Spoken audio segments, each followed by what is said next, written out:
You're listening to The Secrets of Star Wars, episode 74. Hey everyone, I'm Father Andrew Kinstetter, aka Father Fett, and you're listening to The Secrets of Star Wars, where we talk about everything connected to that galaxy far, far away, including the deeper themes and meanings. If you are watching this, you are noticing that we are all live here in a video format on Facebook Live, so please join in on the fun and start the stream, and happy Star Wars Day to all of you out there. May the 4th be with you, as we say. So this is our special May 4th live broadcast from a galaxy not very far away at all, coming from, well, actually all across the United States. So that's pretty exciting. So joining me on the panel tonight to celebrate this awesome day is, first of all, from Texas, Angela Cialana. Howdy, howdy. May the force be with you. And with your spirit. Second up, we have Mike Creevy from Pennsylvania. I do have to warn everyone, if anybody spoils Bad Batch for me, I'm going to be pretty upset. Okay? So, hello, everybody. And third and finally this evening is Andrew Hermes from California. Hey, Andrew. Hey, so at the end of the Bad Batch episode... Grogu does I haven't watched somersault it yet, so. over. Yeah. No. But that's a good thing to point out, is that this is the big thing today, of course, in the Star Wars world, was that the Bad Batch started to stream today and is being released today. And I haven't seen it, so I can't at all spoil it for anybody. But for any of you listening, know that we are not going to be talking about spoilers for that. We will save that for our next episode, where we will talk about the first 2 episodes. But that also means, please, in the chat, please don't talk anything spoilers. I'm going to be watching the chat because we're going to be doing some cool fan interaction and listener interactions. So definitely make sure that you have that chat or the comment section open on the Facebook Live video, because if you comment under the video, I will see it. So it is May the 4th. So did you guys do anything special to celebrate May the 4th this year? This? Yeah, this is, get ready for this is the, yeah. I did watch the first episode of Ewoks with my daughter, my 2-year-old daughter. Nice. Had no idea what I was getting into. It's different. It's very different. I mean, right away, the theme music is just, I don't even know how to describe it. I mean, it's very, I don't know, a little psychedelic mixed with a kind of a Halloween sounding sort of thing. It was, and the animation is, I mean, obviously dated, but pretty intense for I think it's rated TVY, but yeah, it was fun to watch, and she enjoyed the heck out of it. So, other than this, that's how I chose to celebrate this day. Well, I think at some point in the lull between series, we might jump into some of those old Ewok movies and review them on the podcast. So you've got a leg up on the rest of us. What I did today was read the whole thing? No. So this is Thrawn Ascendancy Greater Good, Book 2 in the Thrawn Ascendancy trilogy that was released just a couple weeks ago, I think. So no, I just kind of read a few more chapters into it. I'm finding it to be very, very good. Anything with Thrawn has been just an absolute phenomenal thing for me to experience. That and this really has been my Star Wars Day celebration. So I'll probably try to watch the Bad Batch tomorrow. So fingers crossed that goes well. So for those of you who are joining us live, just heads up that we are going to be doing trivia questions throughout the show tonight. So these trivia questions are based on what we talked about last year on our May 4th episode. So I hope that you guys had gone back and had a chance to re-listen to that. And because there are going to be prizes involved. So for the first set of prizes, there's going to be hopefully plenty of opportunity for you guys to get one of these. I have 10 different autographed pictures, if I can get in my camera screen. So this was a picture from all of us last May 4th that I had sent out to everyone. So we've all autographed this, and we have 10 of these to give away. That, and you will be blessed with a wonderful Father Fett sticker. So both Mine's of those on will my be filing cabinet over here. Perfect spot for it. So we have 10 trivia questions that will deal with those as prizes, and then we also have 2 other more unique questions that we will be giving out one of each style of our T-shirt on the SQPN merch site. So we have 2 Star Wars Secrets of Star Wars podcast T-shirts, and those questions will come near the end. So I'm going to ask 2 of the questions now, and then I'll kind of keep interjecting those questions as we go throughout the show. If you know the answer to it, type it in the chat. I will see if it's the right answer, and I will take down your name, and we will contact you later. And at the end of the show, I will, of course, go through all the questions and share the correct answer. So to kick off the first 2 trivia questions, the first trivia question is, what is Thomas Sanjurjo's favorite Star Wars ship? So my co-hosts are going to be trying to remember the answers to this too, so I'm very curious to see if they're going to remember these questions, because we'll get back to it at the end. Second question is, what is Mike's favorite villain? So can I be honest with you? I don't remember what I said last year. Yep. So don't ask me to verify whether it's true or not. I'm curious just as much as anybody else. It's what you were thinking of at the time a year ago. So again, listeners, what is Thomas's favorite Star Wars ship, and what is Mike's favorite villain? And I mean, go ahead and feel free to guess too if you don't know the answer. So I will try to be watching the chat for those.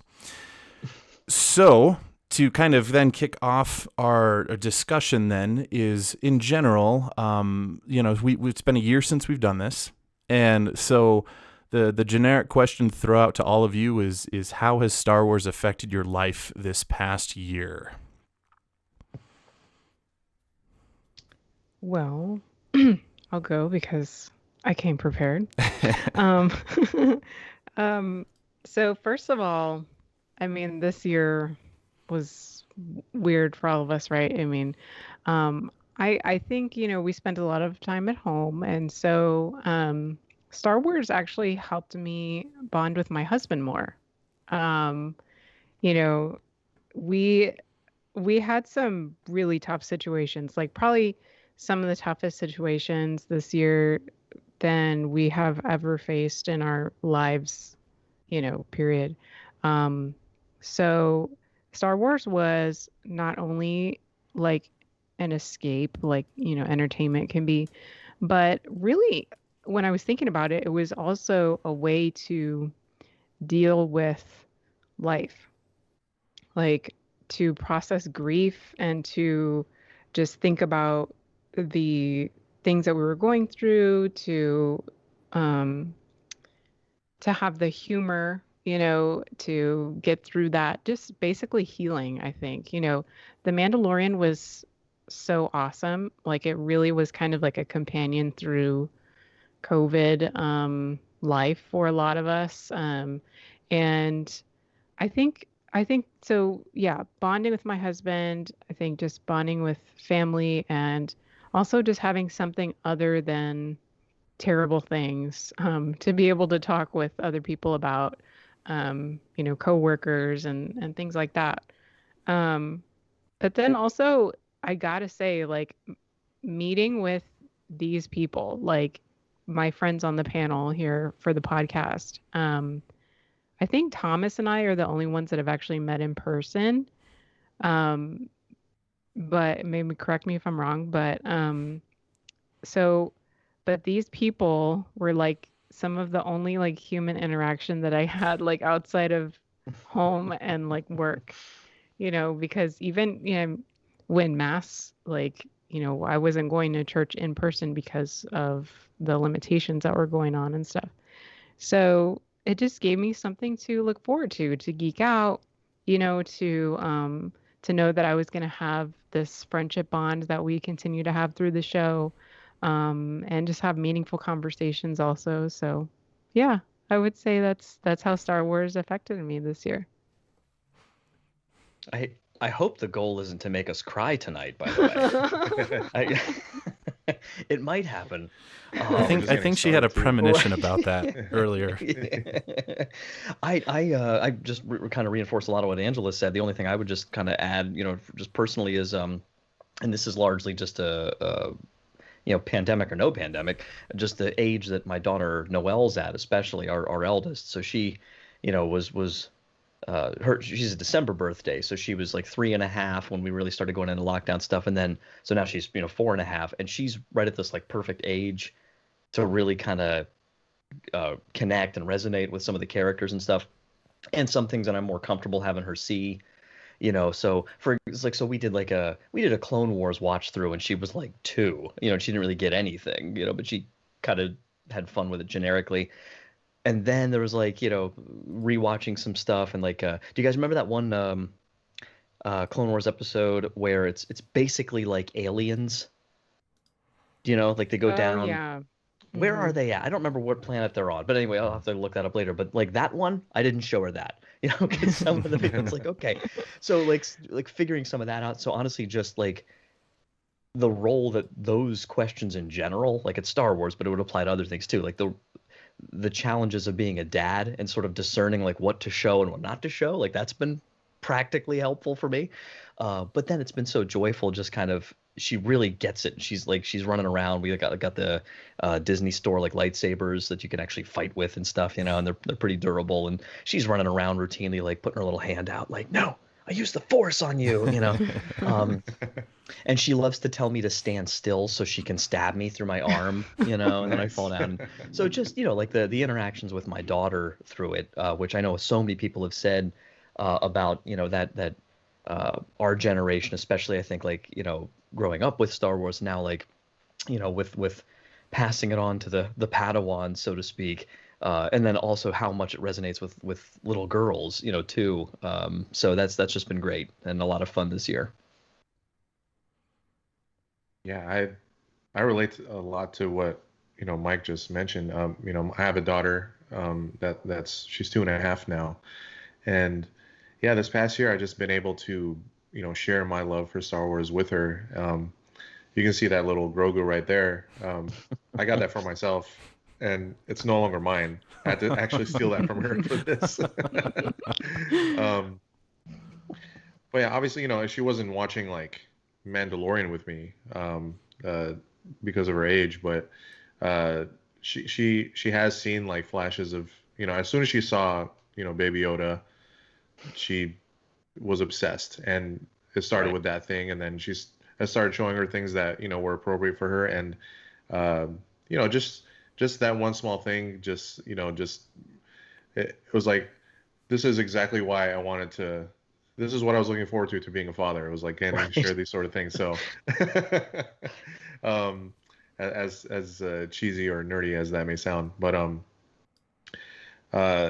and then just letting her see like Star Wars content, like you mentioned, Mike, that's age appropriate for her. I was like I mentioned, we watched the first episode of Ewoks this morning.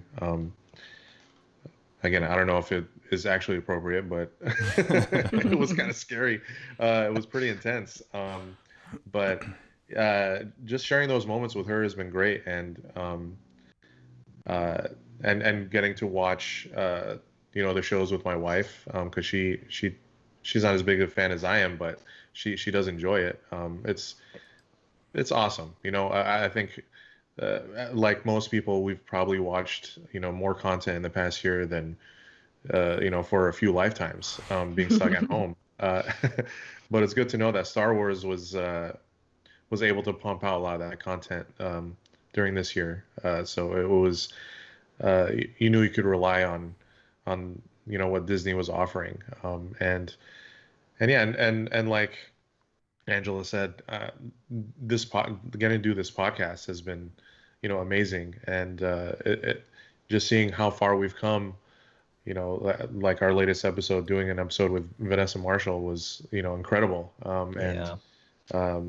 So seeing where this thing goes into the future is totally exciting. And, I'm going to continue to look forward to it as long as we can do it. Yeah, absolutely. Amen.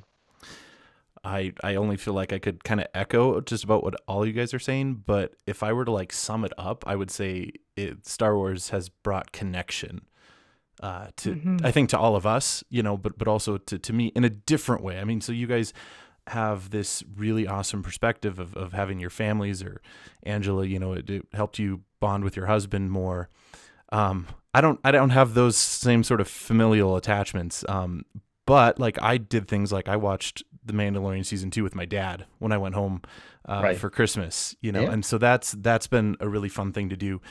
But then even just in general on kind of the parish level, I was transferred to a new parish in August. So like everything was shut down, and I have to move to this. I mean, only 45 miles down the road, but I'm now in Laramie, Wyoming. But like to step into a parish as a pastor in the middle of a pandemic, and I'm this kind of, I'm a new pastor. I've never done this before. This is all new to me. And then I have to deal with pandemic stuff. It was a lot to try to just process and deal with, and then to feel a bit disconnected because of it all. Star Wars was a way to connect, which was really fun. So like when I got here, I did, I kind of put together a bulletin letter and threw it in the bulletin saying, hey, this is who I am. And of course I was all very pious about who I was. And then I threw in I'm also a big geek and Star Wars nerd, and the point there is that, I'm just as normal as everybody else. And I have these fun fandoms that I geek out about, but I was amazed at the response that I got from people. So one of the ladies in the parish has made me Star Wars masks. So I have pretty much a mask that I could use at each day of the week. So she went out and bought the fabric and so I have a couple of them that are my favorites. One of them has Boba Fett on the side. So I wear the mask. I wear the mask at mass, and I have people commented all the time, and they love it, and it has a way for them to then approach me, which has been just really cool. Or other parishioners who are watching The Mandalorian that then have something that they know that they can connect with me, and then I can share that with them. So, as much as you guys are talking about sharing with your family, there's been this wider sense of connecting with people. And the podcast too. I would be remiss if I didn't mention that you guys have been an awesome blessing, throughout the pandemic, to not have to talk about that, but to talk about something fun and uplifting, and to focus on these stories that we love, and to be able to share that has been just a truly, truly fun thing. And then, yeah, Andrew, I can't agree more. Having Vanessa on the show was truly like the highlight of kind of the podcast realm for me the past year. So, Father, can I just share for on behalf of all of us here? Because yes. I think that people would appreciate to know that. So, we finished the interview and we're all super professional, and she's so easy to talk to. And the moment she leaves that Zoom meeting, we're all like, oh my gosh. It was so funny. This huge nerd out moment. So that was fun. It was like we needed to debrief after the encounter. Yeah. But yeah, in all honesty, Vanessa was just super relaxed and fun. And I mean, she would be one of those people that you meet at Star Wars Celebration, and you could just go right up to her and start having a conversation, and it would just flow very well. Yeah. So, okay. Well, before we hit our next topic of discussion, I have 2 more trivia questions to throw out to our listeners and to my co-hosts. So, who is Father Andrew's favorite villain? I feel like that one should be a little bit more obvious to people. And what is Mike's favorite Star Wars ship? Mike, you're getting all the questions at the moment. Oh, darn it. Mike's like, I don't remember what I said. Well, I even tried to get out of it by being like, I don't know what it is. He's like, no, it's what did you say last year? I'm like, even worse. So Yep. We have We'll see. We have the recording. So those of We you have who it are on tape. there's proof. do. Yeah. So again, those of you who are watching us live, go ahead and throw your guesses into the chat room or into the comments, and I will pick those up. So, who is my favorite villain, and what is Mike's favorite Star Wars ship? And we are going to go now to kind of our main topic of discussion, and this one was meant to be a little bit more deep and personal. We can sometimes get a little kind of caught up in just the fun of Star Wars, and that's really great, but it also affects each and every one of us deeply and personally. That's what brought us to do the podcast in the first place. So we just kind of want to talk about that, and this was all prompted kind of by Vanessa even sharing some of her own personal story and journey and faith and how Star Wars all related to that. So we're going to get into some of that. So again, I would probably throw this out to Angela first if she is willing. How has Star Wars affected or changed you and in your personal journey and your journey of faith? Okay, I have notes. So I was Perfect. like, if I don't write Yes. something down, I'm just gonna go off. Yeah, I mean, I've already shared on previous shows about how, Star Wars, like how I started with Star Wars and how it was a family thing for me, my dad introducing it and just coming to just have something that, I'm a fantasy imaginative journey type of person. And I really appreciate meaning and everything. But besides those things, as I was reflecting on this question, I was into Star Wars when I was young, but then unlike some of y'all, I sort of I didn't know about the books really. For whatever reason, I didn't. So I kind of fell off the Star Wars wagon, not fully because I still loved it, but I just wasn't doing anything actively with my fandom until The Force Awakens came out. And all of a sudden, I just rediscovered how deep the fandom was and how amazing, all these things that were in Star Wars was so rich. One of the things that really affected me, I remember after actually seeing The Force Awakens, was Rey. And not just Rey, but also there was, I don't remember who it was, but there was a female pilot in one of the starships. Sorry, I don't remember, but I just remember that moment of seeing a female pilot on screen. And, we talk about it and I talk about it quite a bit on the show, but in reality, I'm still not used to seeing myself depicted on screen as a woman. I'm just not. It's always like a novelty for me. And, and also as a woman of mixed ethnicity also, just seeing people of color, but especially women of color on screen. So seeing Rey being this central character in this Star Wars trilogy, and then, seeing Rose, seeing Princess Leia take on a whole new role as well. As I was reflecting on this, I really realized that, seeing women in Star Wars, and especially this year, with The Mandalorian and what The Mandalorian did with the female characters that we talked about on our show, being just important. It wasn't here's a bunch of women who are now, very obviously fit into this, square peg in a circle. It just worked, and it was so important, I think, for me. Um, there, it's all over the place, like in pop culture now. Thankfully, we're seeing more and more like women and people of color on screen, which is so important. And I'm thrilled to continue to see that. And I'm so appreciative of Vanessa talking about it on our episode that came out today. Um, but yeah, it I think one thing that Star Wars does is, you see not only people on screen, but you also see a bunch of aliens on screen and you see droids on screen. And they all sort of have this equal stature in a way. You know what I'm saying? Like they're just as legitimate a character as, a human or an alien or whatever.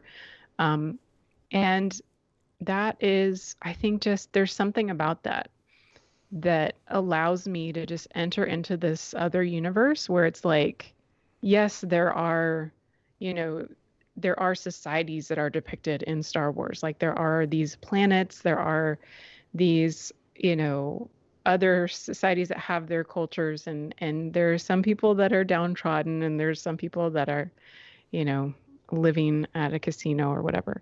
But um it's just it's just important for me, to see that and that I guess I can't really put that particular feeling into words. But it's good, whatever it is. So so that's one thing. The other thing has to kind of do with what you were saying, Father, Hmm. which is connectedness. And but this might surprise you in a way. Not simply connectedness with people, but you know how like I live in Texas and people assume like Texas, like still people today think like Texas is like you walk in a saloon and there's like tumbleweeds and it's not like that actually. It's not. Um, no, like maybe in some parts of Texas, but Yeah. I live in the city. I'm a city girl. Um, I'm an urbanite in like the Western Hemisphere. I don't my point that I'm getting at is I don't have a deep connection like by by nature of where I live and the society that I live in with the earth or with creation, you know. Um, and I realized as I was reflecting on this question that Star Wars has actually helped me to like heighten my sense of being connected with other things, other created things. Um, because I think because of like all the different, philosophies and religions and mythos and everything that George Lucas put into it, but just this idea of that we're all connected, like the Force, um, that it helps me to realize, like as I talk about the Force, that then I like take take off my Star Wars hat, in a way, and I just live my life and it's still part of me, like that idea.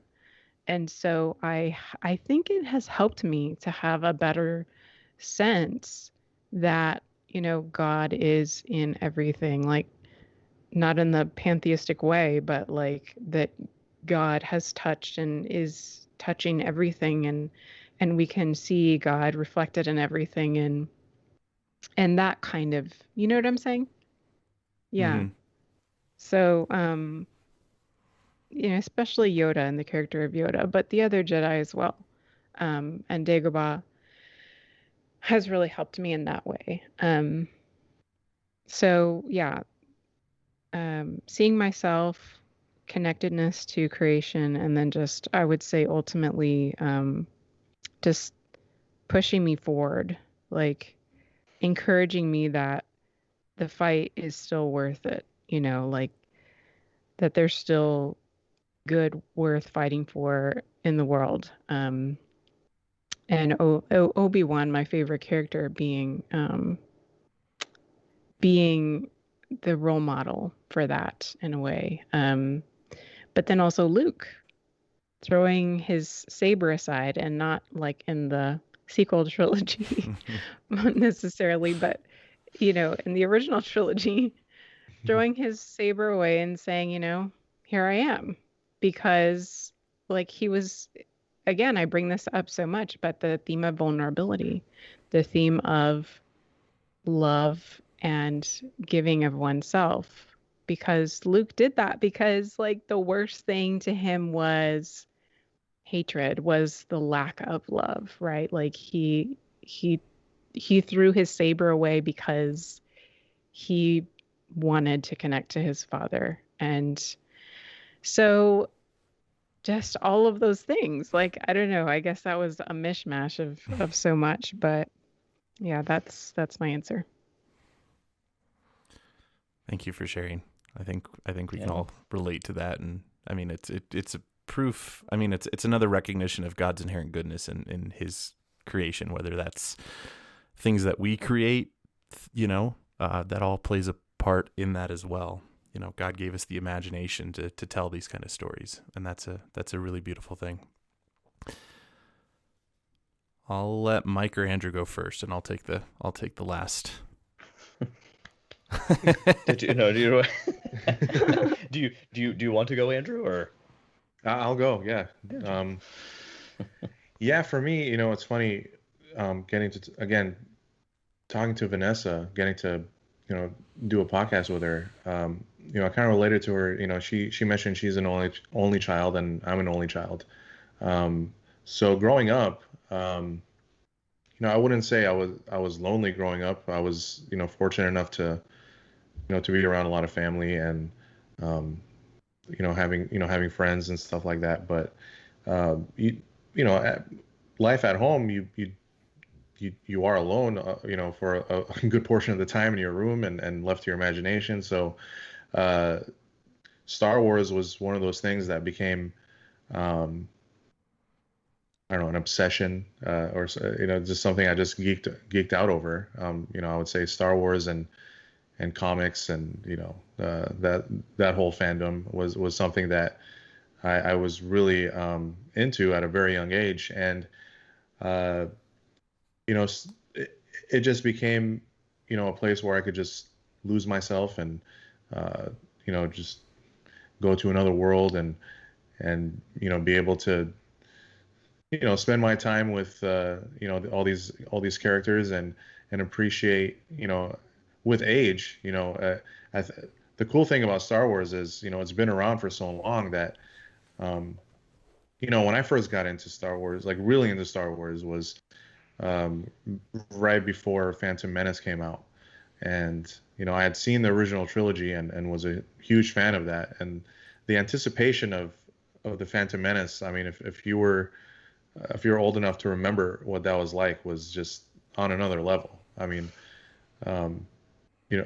imagine if I don't know, like now if like an Avengers movie came out and then another Avengers movie didn't come out for like another 20 to 30 years. I mean, it's you can't even imagine that. But for Star Wars fans, I mean, I wasn't alive during the original trilogy, but being a fan of it and then knowing that this is coming out was like, it was something pretty special. And before the time of like social media and all that, it was something you could feel just on a human level in society. And I had friends that were super into Star Wars, so that just kind of added fuel to the fire. I remember being in sixth grade and going to the premiere for Phantom Menace, and just to this day is like probably the greatest theatrical experience of my life. And then being in middle school, you don't see the flaws of the prequel movies. Mm-hmm. So they still hold a special place in my heart, even though you grow older and like, oh my gosh, this doesn't hold up, or what were they thinking? So I can appreciate the prequel trilogy in that sort of way. And that's another thing that I guess that Star Wars can hang their hat on, is that no matter what generation that you're a part of, there's something for you and something for you to enjoy. If the older people want to complain about the prequel trilogy, fine. I'm gonna be the guy that's complaining about the sequel trilogy. So if anyone, and I mean, if anyone takes offense to that, fine. You know, it's fun to have that sort of, we can have that debate in fandom without it being toxic, and it's a good thing when we do that here on this podcast. So yeah, and being, you know, I went to film school, and being, you know, someone that works in video production and is a film buff, and is also, you know, a guy that goes to like all the, you know, I go to Comic-Con every year, and I'm gonna go to Star Wars Celebration whenever that's, you know, next year, if that's able to finally happen. So being a part of that, you know, community, and seeing other people that just share your love for, you know, Star Wars and all these other pop culture fandoms it's really something. It's really cool. I mean, see, even if you're not a fan of everything that someone else is a fan of, like seeing other people being passionate about something is always cool to see. As obviously, as long as it's positive and it just brings joy. I mean, it's really, if I do encourage people, if you know, if you're a fan of something, and whether it's Star Wars or, you know, Marvel or whatever it is, if you can get to a con near you. I mean, there's so many cons now. I mean, once we get out of this pandemic, you know, we're right at the finish line. There, you know, cons are going to start popping up again. I would encourage you to go. You know, even if you are intimidated by them or think it's weird or lame, just being around people that are just super happy about, you know, something so like silly like Star Wars is really something special. So getting to be a part of that. Even now, I'm getting into my 30s. You know, I'm in my 30s. It's still something I look forward to, and it keeps you young.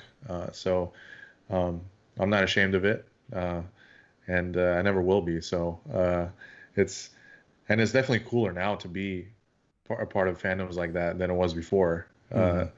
So me and my friends were kind of like looked at as like lame or like losers when we were really into Star Wars, but now like we're the cool people. So there you go. Oh boy. I'm just thinking, you guys have said such great stuff, and you know, it's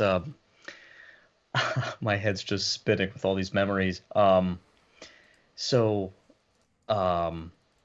might be, if I'm remembering correctly here, because Thomas isn't with us tonight, I guess that makes me, I think, the old man. And I was really hoping he'd be here, so that wouldn't, no, but even so, you know, like, and I think he's in the same boat too, where we don't, like, you know, I don't have any memories of the original trilogy from childhood because we were just after it. But my mom had and I might have shared this before too, but I found an old like calendar, you know, like keep track of the baby stuff, you know, calendar, which is funny because I was born in January 1984, and her notes stop after like June, you know, so it's like, and I'm there now, you know, it's like, you know, you write everything down, and it's like, well, you know, it's just too much. Yeah, it's too much, you know, that's fine. So it's funny because when you look at the entries, so I wasn't there, but maybe it rubbed off on me a little bit because apparently my parents' like first post like birth date that they went on was like I was like 2 weeks old, and they left me with a friend of theirs who's a very close family friend. My middle name is after him, so it wasn't just some dude. But it was like 2 weeks. I'm like 2 weeks old, and they went to see Star Wars on like the post theater in Germany because they met in Germany in the army. U.S. Army. They were posted there and got married. I was born there right, you know, as that movie is starting to, I don't know if it was still in U.S. theaters, but it was, you know, sometimes in the on military posts, you know, it gets like a few months later into the rotation or whatever. So they went to see Return of the Jedi in January 1984. And maybe they came home and said something positive about it. I don't know. But I don't have a memory of my life when it wasn't a part of my life already. My grandma has told me, that like 3 years old walking around with her on like her farm. I've got like a stick and I'm like, stay back. I'll protect you from Darth Vader. So like even memories I don't even have anymore. It was already like a thing. And so this may come as a surprise to you. I hope my friend Tim is listening, by the way. I can be a little dramatic. Just a little. No. Just believe it or not, just tonight. Tonight we're listening to Brandon Lake, who's a great like evangelical like Christian musician, and he has a song "Gratitude" we were listening to, and it's a beautiful song. But I just said to my wife like 10 seconds in, I said, "Hon, this is like a song from like that montage scene in like a Christian movie where and she's like, oh my gosh, yeah, and I just start acting out like a fake scene like in the living room, and she's like, so, but my point with that is it really something you said, Angela, that got out, that really got to me was, I grew up in a pretty rural area. We're near Harrisburg, PA, just up the road from Gettysburg. It's just really beautiful. It's a lot of rolling kind of hills and stuff, a lot of farmland, a lot of nature. Not far from Emmitsburg, Maryland, where St. Elizabeth Ann Seton was. And so I've always been exposed to a lot of nature and bright stars at night. Just where my grandma lives in upstate PA is like the second most bright sort of place in the U.S. to see stars. Like Arizona's #1, and this one little tiny spot of Pennsylvania's #2 or something. And so I think just even from a young age, I was really captivated by just the wonder and awe, of God's creation. And what's so cool is, Star Wars dovetailed with that, because it's like in my case, I was already kind of maybe primed for it, but even so, like it really enhanced my wonder and just looking up at the stars and stuff at night. And I'm stealing a little bit from Jerry Seinfeld here when I say he talks about boys, like little boys playing comic book heroes. And he says, you don't understand. He goes, these are not fantasies.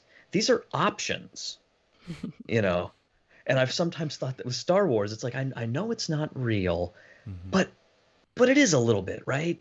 Like so so just my whole life, all the same stuff that most people, I think, in my demographic would say just about growing up with all that, and then of course I was a freshman when Phantom Menace came out. So like I never lost my love for Star Wars, but same thing a lot of you guys have said too, where it's like, you don't exactly go around like broadcasting it, in the public school, like when you're a freshman, and like I had this bad haircut at the time, got my little like trapper, like you're not like, I don't want to put a target on my face, you know what I mean? So like you kind of bury that a little bit, but in the midst of that, I found friends along the way, who, and I'm not at all claiming Star Wars is a religion. I know some people think it is, it's not. Okay.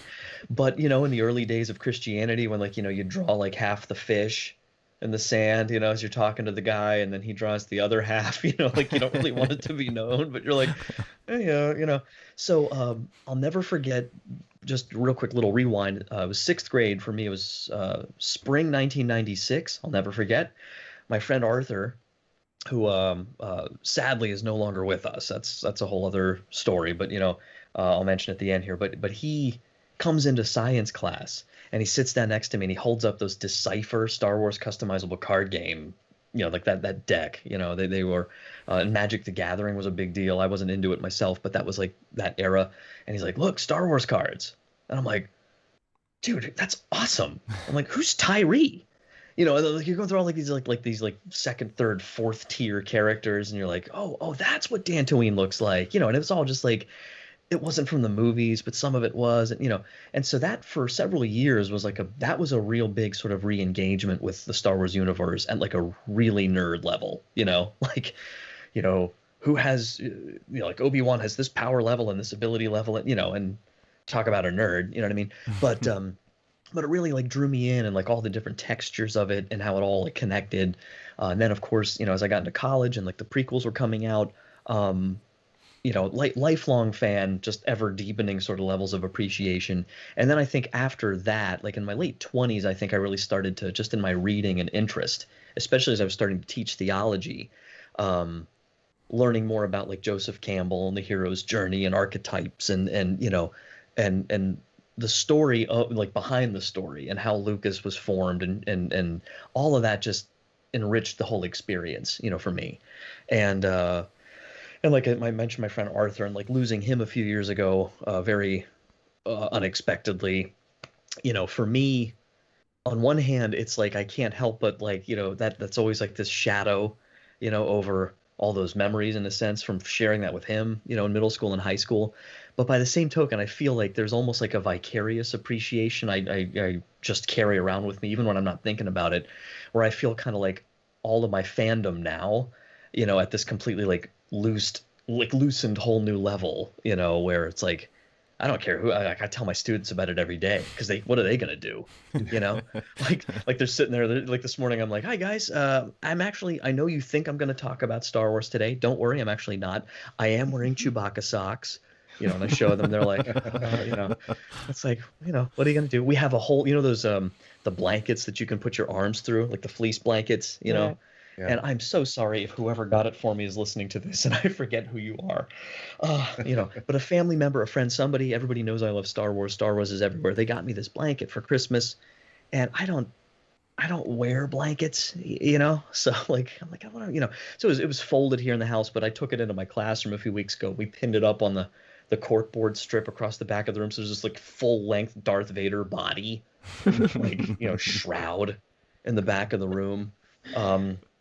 Just so it's this ever present sort of reality. But with my friend, the last thing I'll say is just it's like this kind of like I feel like he's with me in that, you know what I mean? And that experience to kind of like I'm kind of doing it for both of us because I know it's part of the sadness, but also part of the the joy too of just knowing that like this is something we would have shared, just like we did when we were 12, and in a way we still can, So I feel almost like I owe it to him to really just like go crazy, be on a panel, interview Vanessa Marshall, whatever it is. So I'm just really, it's a joy, and it's just so much. It just has to always be fun, and that's what I always come back to. It's fun. There's depth to it, but at the end of the day, I think Lucas himself said, one of the guys from Rebel Force Radio said he asked him one time, like, why do you keep making Star Wars? He said he looked at him like he was like an idiot, and he's like, because it's fun. It's like, what do you mean? Why do I keep making it? It's a good answer. That's awesome. I sort of like could share in just about all of your journeys and stories. And for me in a particular way, it means a lot to me. Star Wars does on a very deep level. I sort of kind of would title this sort of little mini presentation would be a reclamation of the inherent goodness that God has given me. And what I mean by that is that when I was growing up, when I was a kid, my older brother was the Trekkie, and he continues to be the Trekkie, and I like Star Trek too. But there was a point there where I couldn't like what he liked, and he being the older Yes. brother, he laid down the rules. I had to choose my own thing, and so I don't even remember exactly what drew me. Well, it was Attack of the Clones, but I don't even remember why we went to see Attack of the Clones in theaters. It was, I know I went with my brother, and for some reason, that clicked with me, that whole world. And so Star Wars became my thing. And so I, jumped into the Legends books, the expanded universe, as they called it back then. And these characters became my friends, and so like we would go on vacation, and I would have my Star Wars books with me to read on the road, and I loved them. And so it became very, very core of just kind of, my geekiness, my fandom, even in junior high and high school. And I unfortunately did not have friends who shared that same geekiness. I was kind of a loner when it came to Star Wars. And so even in high school, there was I was verbally bullied for being the goody two shoes and the teacher's pet and all of that kind of stuff. And so I did not have the best high school experience. In terms of academics, I was fine, but in terms of like just feeling like I belonged, I didn't feel like I belonged. And I felt like, essentially, I felt like there was something wrong with me because everybody was making fun of me, or like they just, I don't know, they weren't my friends, and I wasn't part of the cool kids. And there was one time in particular that this is a cyberbullying story, and it was really horrible and atrocious. And one of my classmates created a blog, an anonymous blog, and just like line by line just trash talked me. And one of the comments in that whole blog post was, maybe I should speak Wookiee so that way you understand me. And like that like hit so close to my heart, because I mean, and not that my identity was in Star Wars, but that was something that was part of who I was, and what, you know, and what I loved, and I was being trashed because of it, you know. And so it for me in high school, then it became this secretive thing. I was a closet Star Wars geek because I just assumed if I shared it, I was going to get made fun of, and it wasn't a good thing. And so there was this, like, I developed a sense of almost like guilt. Like, I really shouldn't be liking Star Wars because it's childish, it's whatever, it's not cool. I'm just going to get made fun of. And so I really should just kind of put all this stuff away and you know, leave childish things behind and, you know, become an adult and whatever, you know. But that was like, that was kind of the, I can articulate in words now, but back then I had, it was just a feeling like I felt dirty because I like this thing that obviously everybody else thinks is trash, and yet I really like it.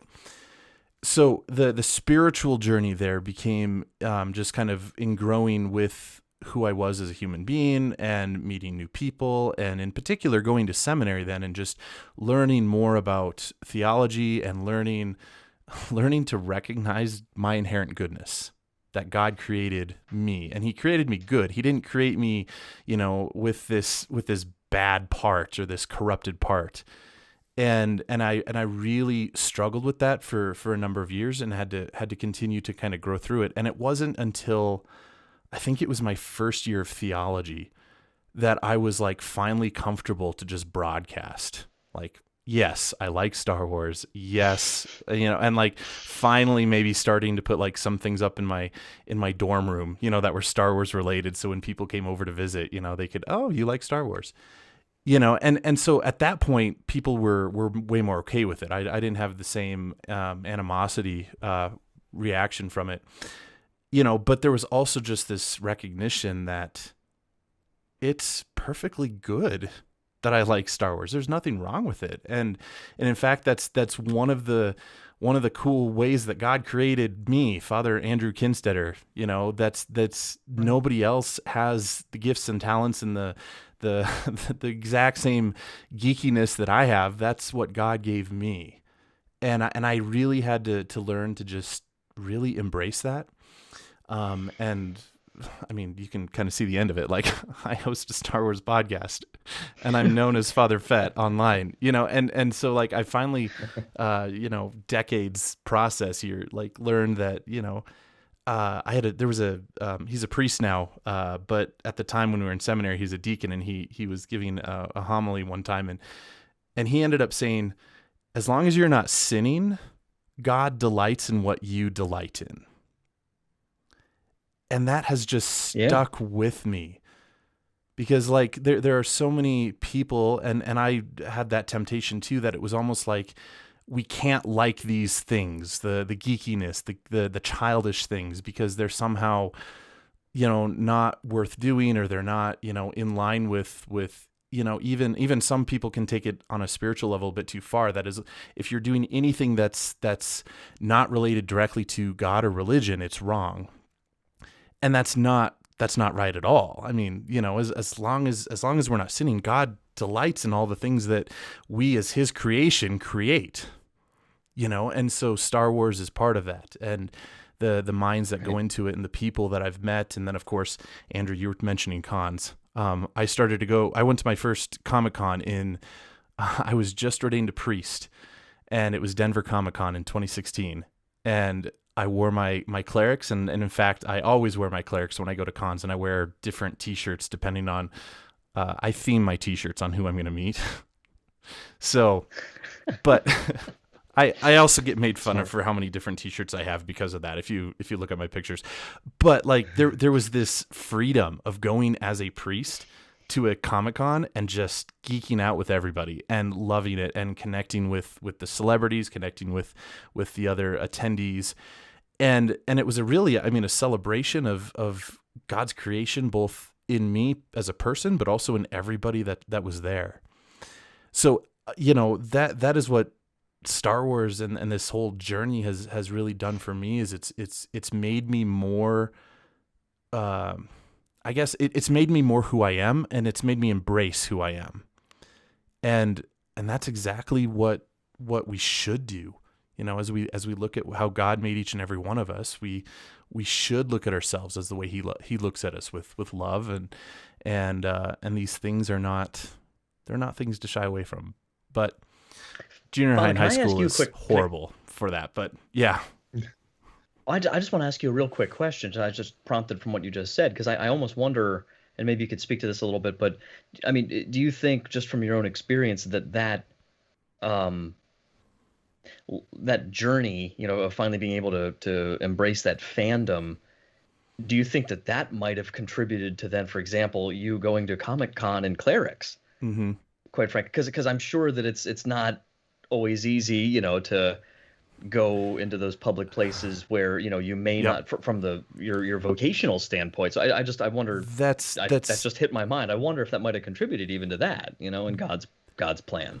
That's a fascinating take on it, because on the one hand, you can sort of shy away from, I'm going to be a closet Star Wars fan and never going to share that. Yeah. On the other hand, you could also be tempted to go to a Comic-Con, which is potentially very, very secular, and like be a closet Catholic. Right. And so I intentionally bridge the two, because I'm comfortable with who I am. I've embraced both my Star Wars fandom, but also my identity as, first and foremost, a beloved son of God, but then also my identity as a priest. And it's really amazing the people that I've encountered. So I've encountered other Catholics who, one in particular came up to me and just was so happy that I was there in clerics, and was like, way to go. And she was from one of the local parishes, and almost kind of making the whole, we're called to be leaven in the world, and so this was kind of a way for me to be present in the midst of something that's not inherently religious. So I've had those encounters. I've had encounters with other priests at cons. One actually in particular who wasn't in clerics and was he commended me for wearing my clerics. And so that was really cool. And I hopefully inspired him to do the same, because there's something, the public witness of it is really important as well. And I don't do it to get attention. I do it because it's who I am. And so that's the key point. And then of course I have the encounters with celebrities who they vary all across the board. I've never had a bad encounter, but I often have the I grew up Catholic encounter. Right. And then it's okay, and that's not quite the place to really get too deep into a talk of religion, because they're signing an autograph for me and I've got to get moving. Right. The next person's like right. But then I've had really awesome encounters with people just waiting in line for autographs, and I've made some really cool friends, and just there's so much there that the collar opens up some of those conversations where people wouldn't have said anything otherwise. And so I really love it. And then I do get, there are some celebrities who, Carrie Elwes in particular, he is Wesley from The Princess Bride. Yeah. He is a he played Pope John Paul correct. II. Yep. Yeah.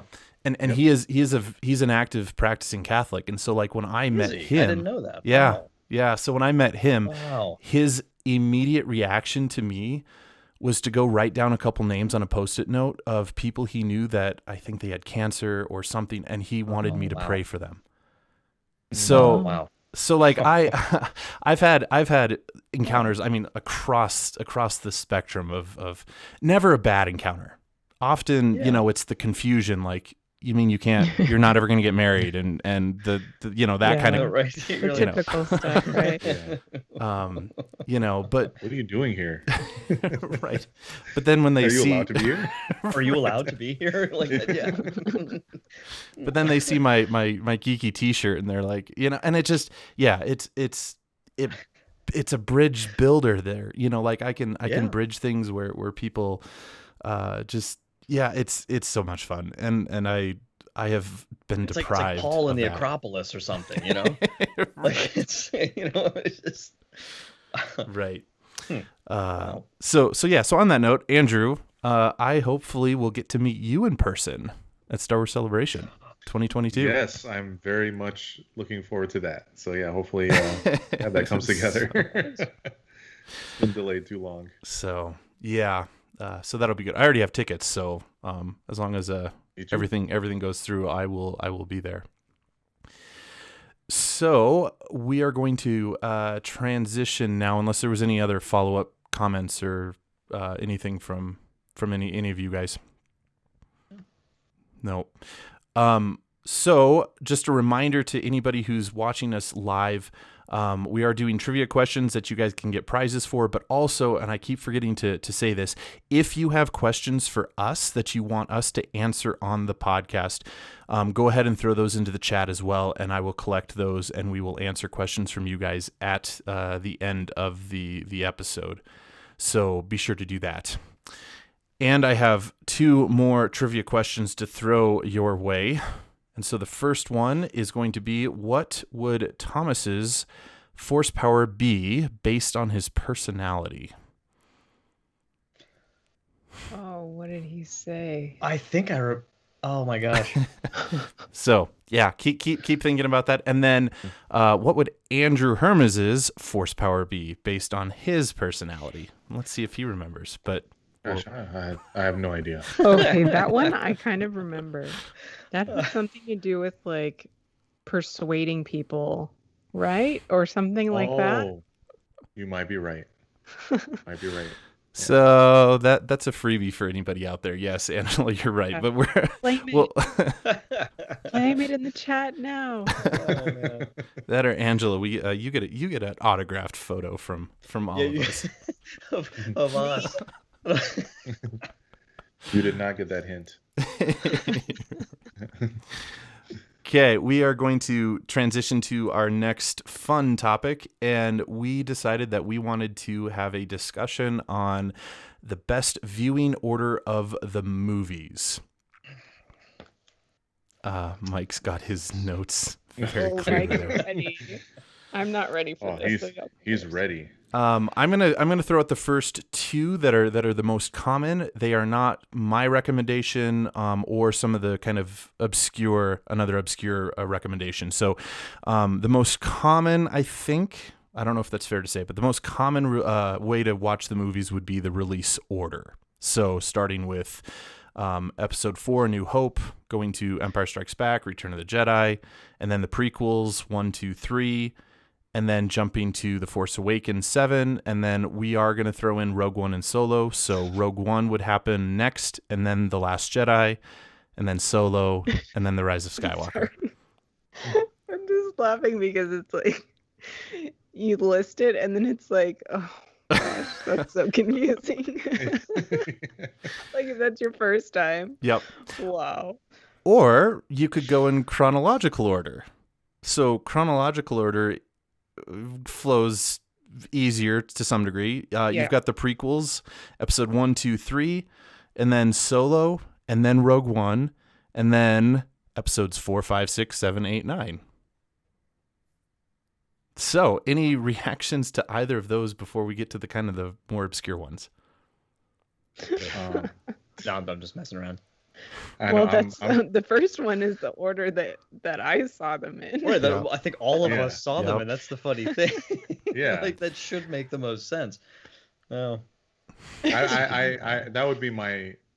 I would tell people to see it in the order they were released, because just to get their.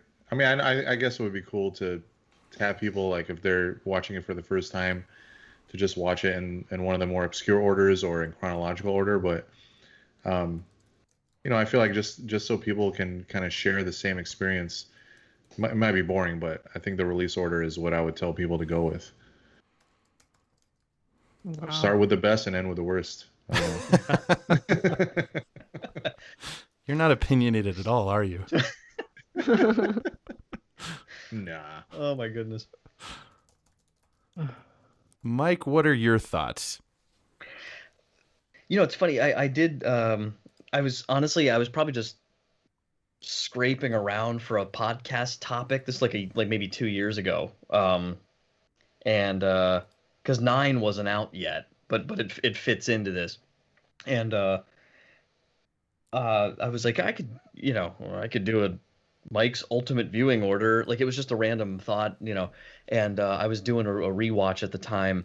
So what I discovered was I personally tried this out, and I found, I know like everything that's going to happen every moment, right? We all do of these movies, but I was pleasantly surprised, and then I later discovered that, and maybe I had read this somewhere, but I don't really think this is super original, because I think it's just kind of a modified version of that, the shotgun order that you hear about, and I forget who the guy was who mentioned this a few years ago. So the machete order, or machine. There's Yep. that. There's machine. Yeah, I think it's kind of similar, and different people have kind of come in. So this is not like my original. There might be one or two things that are a little different, but there's two versions of it. And I'll just give the bigger one, because if you leave out Rogue One and Solo, it's obviously you're just going with the numbered Skywalker saga films. But I include those two. So this might be a little controversial, but I tried it and I found it pretty cool. To actually watch Rogue One first, just because it's up to such a sort of a modern kind of expectation, like the quality we tend to expect, and the drama and the music and everything like that. Because like Andrew was saying too, I would never dream of criticizing Episode 4, but with A New Hope, like, there is a lot to be said for just movies were done differently in 1976, 77, when they're filming it, and so if you're trying to introduce somebody, I don't know how well that would work, or they might get bored, So, but watching Rogue One was interesting because it's so dramatic, and it's the stakes are so high, and the way they introduce it, like, if you try to watch it pretending that you've never seen anything else, I think it's really well contained, and Vader looms large in it, but he doesn't overshadow Krennic. So the way they introduce like this really mysterious character, you get these references to the Jedi. You don't know what they are. They're kind of mysterious, So there's all these cool things I discovered watching it that way. And then to have that go, especially with the Vader intro, to have that be your start point for him, at the end of the movie. And then so to have that go right into A New Hope, which I found cool, because then it's like your mind is already like vaguely aware of how much more Vader's capable of than what you see him do in A New Hope.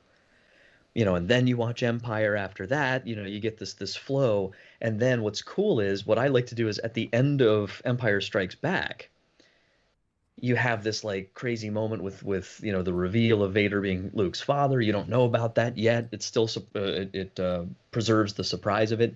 Then you go back and watch the prequels as sort of like an extended flashback, kind of, and you get the whole backstory and all that. You build up through Revenge of the Sith, and then I watched Solo, because what was cool about that, like, the sequence works, but because you've already watched Empire, you already have like Lando. Mm-hmm. And Han, so that's not the first time you see them, so you can kind of compare it, and then back to Episode 6 to round things out with that much more like drama behind it, and then the sequel trilogy kind of in sequence after that. So and there's a lot of other cool things. I kind of went into detail that when I did that show a couple years ago on it, but it was really fun, like, you get Chewie on Kashyyyk, in Episode 3, but you already know who he is because you saw, Episode 4 and 5, Mm-hmm. So anyway, I thought it really seems to preserve the surprises. Like, if you watch him in just like Roman numeral order, there is no surprise, at the end of Empire Strikes Back, and that's the most epic, film surprise of all time, so Yeah, I really found that is a fun way to kind of go through it and kind of get those different textures, you know. Hmm. Yeah, I think that's similar to kind of my ideal kind of viewing order. I was kind of reflecting on this a little bit, and so I mine's a little bit different than yours. And what I would suggest is starting with 4, because that's like the one that started it all, you know. But then I sort of call this like my flashback order. So start with 4 and then watch Rogue One. So you've got the flashback of how they then, you know, were able to get the plans to destroy the Death Star. And then you continue with 5 because you want that surprise reveal of who Darth Vader is in relation to Luke. And then you have the major flashback where you go back to 1, 2, and 3 to get then Anakin's story on how he became Darth Vader. And then you go to 6 and then 7. So at the end of 7, when Han dies, then you get the flashback to his story in Solo. And then you finish with 8 and 9. Dude. So that's a trip. I have not gone through that, but could you review that one last time? Yeah, I'm actually jotting this down. So 4 Rogue One. So 4 Rogue One, 5, 1, 2, 3, 6, 7, Solo, 8, 9. Oh yeah. Nice. I'm gonna try that next. Nice. Cool. Okay, so I'm the only one left, right? Okay, I'm always asked this question, and I think before today, I'm claiming my identity right now on this podcast. Before today, I was like, I have to do this. Like everybody like asks this question, and everybody has their own opinion, and they have their, you know, I mean, you might rethink it, but everybody has their answer. So I was like, but I'm on a podcast about Star Wars. Like I've got to have an answer to this. But I'm claiming my gut feeling right now, which is always like whenever I am such a like a one-on-one small group type of person. And if I ever met somebody, a friend of mine who wanted to get into Star Wars and wanted to know how to watch the movies, I would base my recommendation on that person, like that person's personality. Do they really like cinema? You know, do they really like action movies? Do they like romance? Like, you know, I would really, honestly, it would be a person to person decision. And that has always been my gut feeling, but I've never had the courage to actually say that. It's like evangelization. Yep. Well, I work in evangelization full time, so maybe that's why. That's where it comes from. Yeah. Yeah, but that's my answer. That's awesome.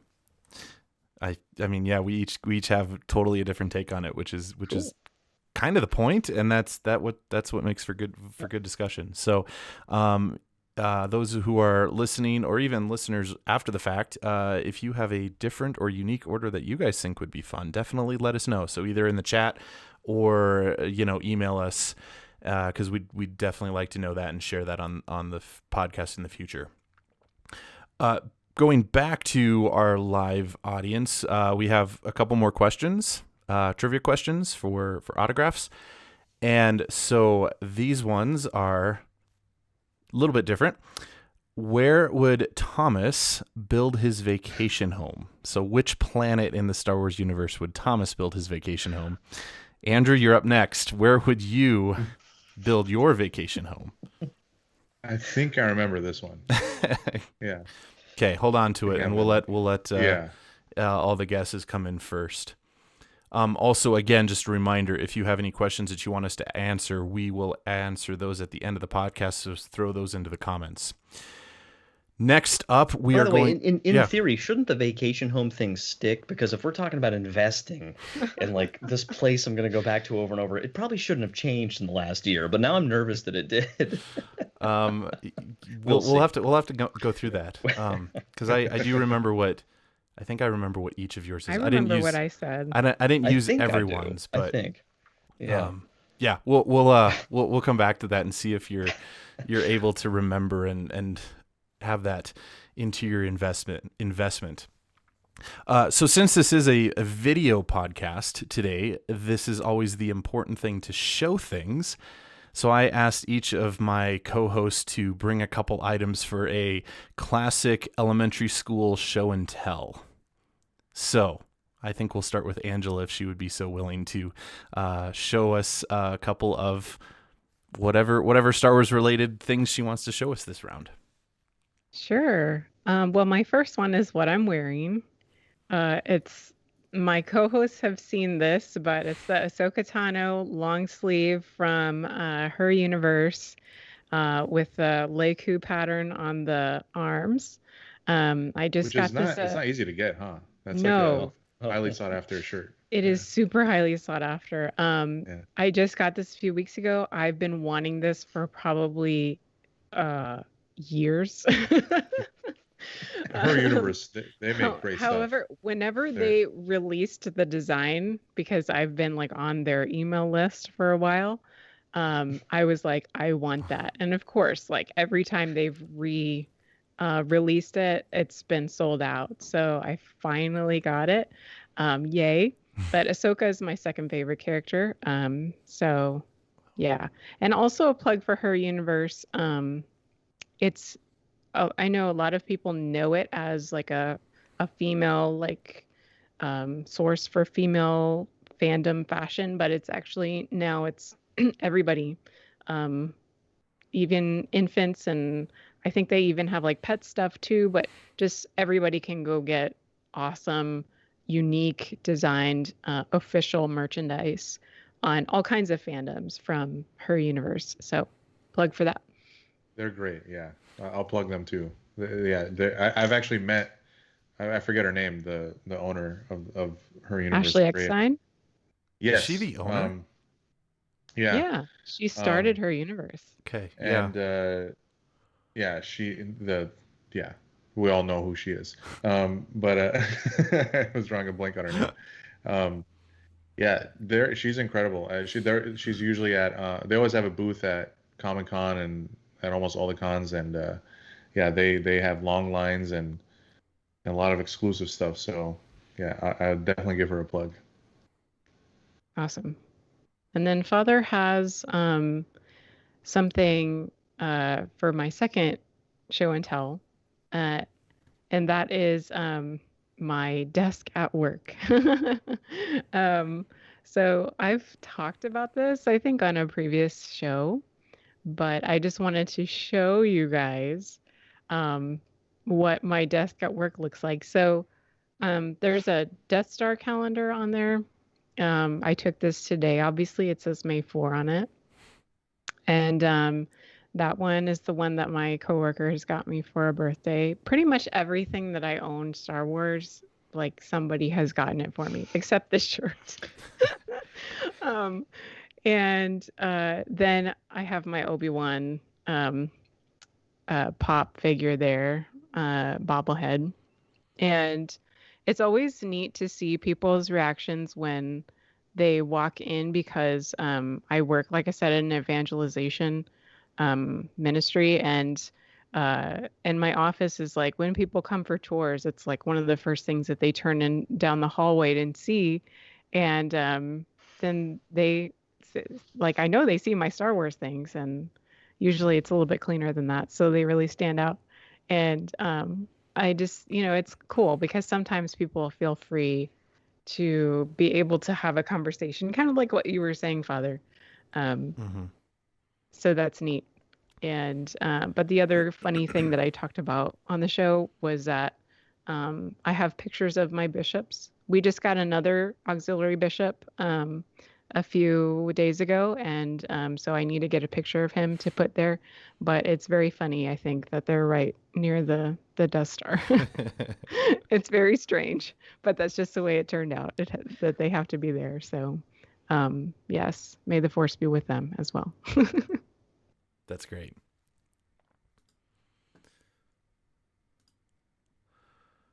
Mike, You want to go next? Well, so yeah, there's the wall is always growing back here, but a lot of that was already there. These are from Flagology. I guess they have a license with some Star Wars merch since it's Disney stuff and everything. So they're garden flags. And all I did was I got the little like Velcro sticky things, like the double back, and I stuck it on my bookshelf so I could swap these out for future shows. I have some Christmas one, Halloween. I was like, this is gonna be fun. This, I think Andrew hinted already at something like this. This, this was not for me originally. Well, I say it wasn't, but so let me. It's of course you've probably seen. Is he gonna do it? There he goes. Yes. Nice. Now we have to leave him turned off most of the time because he sounds too much like our baby Renata. And so it's like, is the baby awake? Like, oh, no, it's Grogu again. No. And the funny story behind that, if my friend Tim is listening, of course, he'll love this because I bought it. It was before Christmas, and I see it and I'm like, oh man, Noelle would love this thing. And deep down, there's probably a little bit of like, I would love this thing and whatever. And the price tag on it all happened so fast at Target. I grabbed the thing. I'm checking out with a bunch of stuff. It did. And I'm going into I didn't even look at the receipt. Like it was a huge amount, but it was just like we were getting a lot of stuff.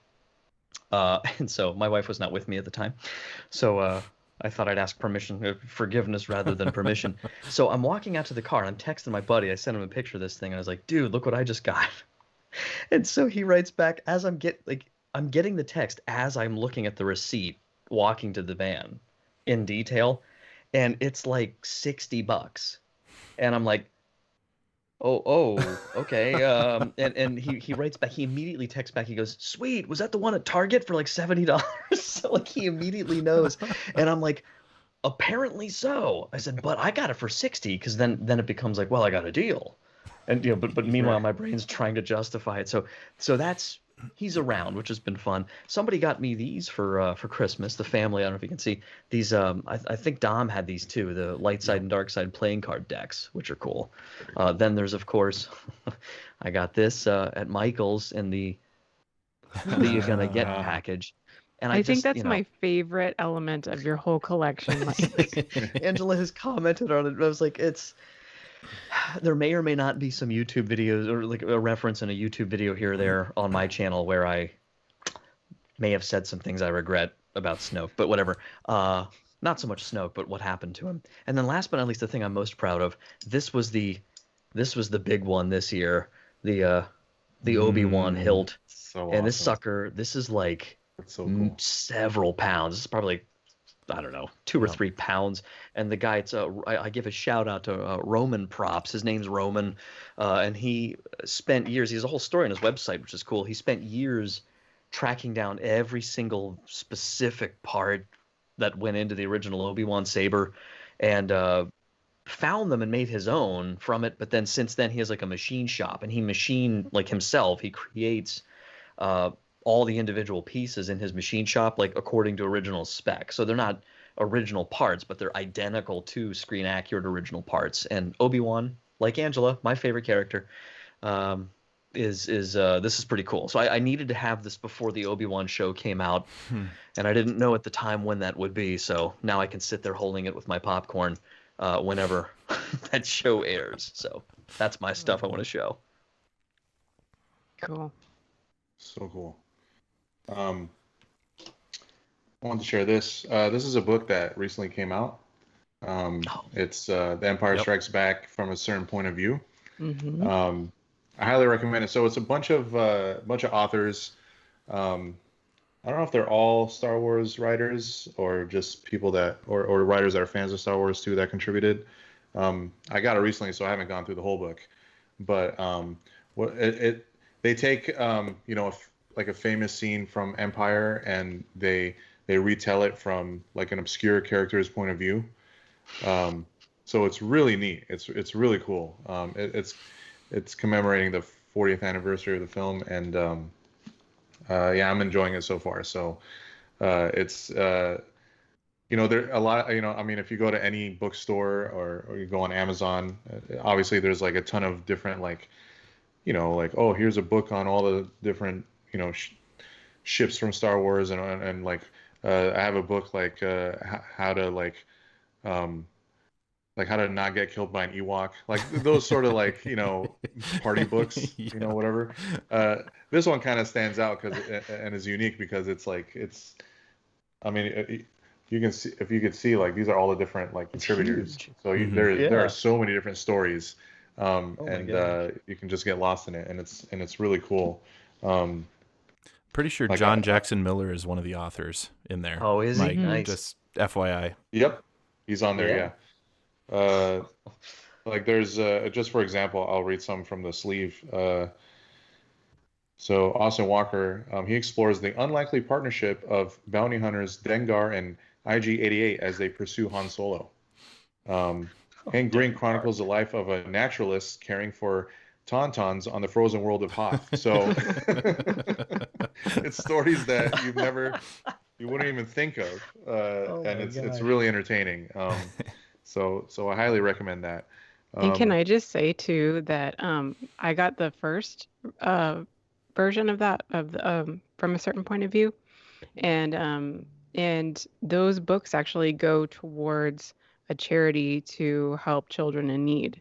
So another reason to buy Cool. the from a certain point of view books. Cool. Nice. I didn't even know that. That's cool. My next thing. Oh, there goes my mic. There we go. I got this Stormtrooper drone. Oh, it's a drone?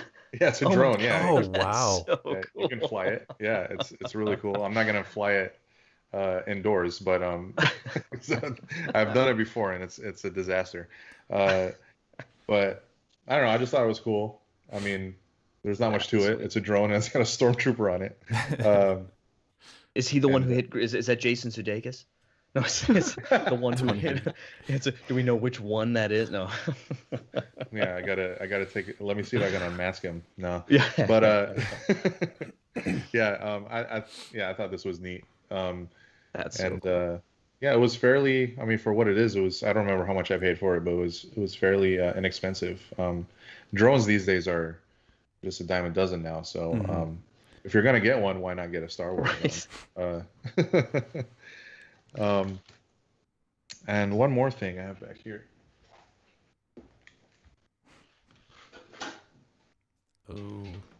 Oh, I like it. Yeah. Yeah, I got a very old and retro Star Wars lunchbox. Sweet. Yeah, A New Hope. It's kind of dusty, but So did you actually use that in elementary school?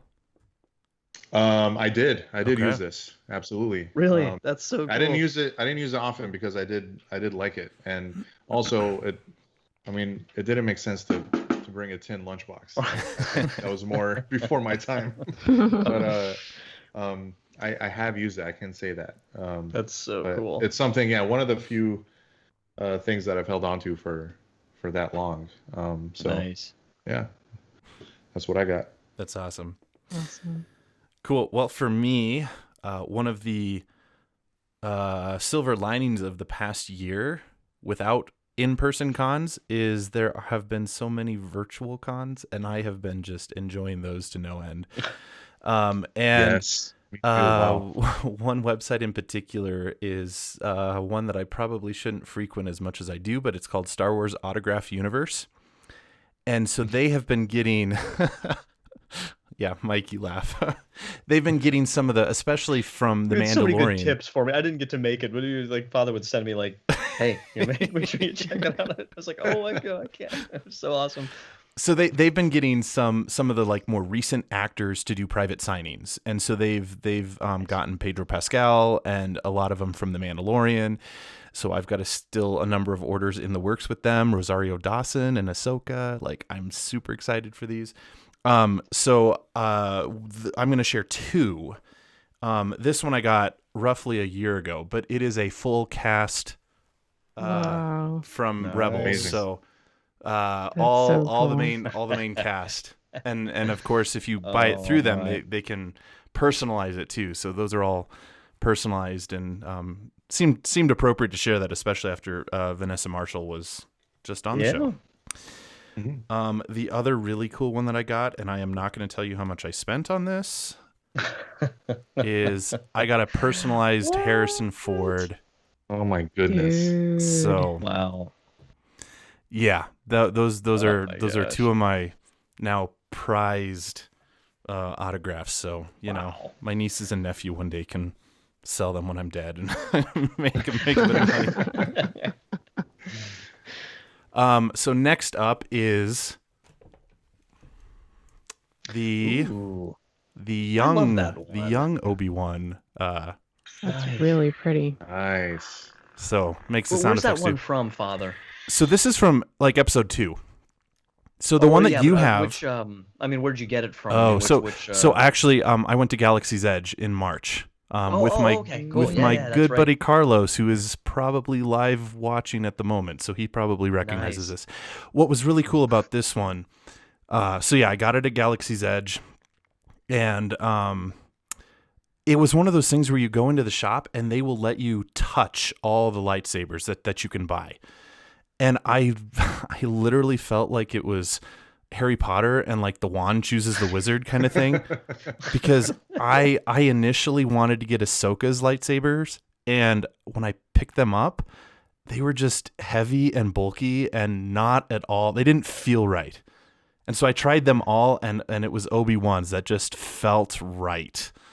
So I walked away with this one, and Wow. it fit in my luggage, thankfully, to fly home. That's so cool.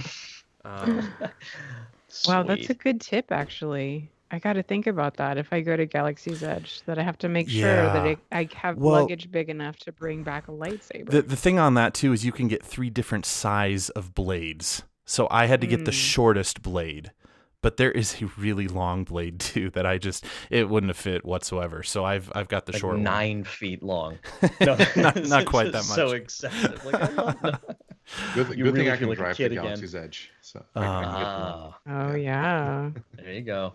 Yeah. So and then the only other thing that I was going to show you is I've got Grogu on my shoulder here.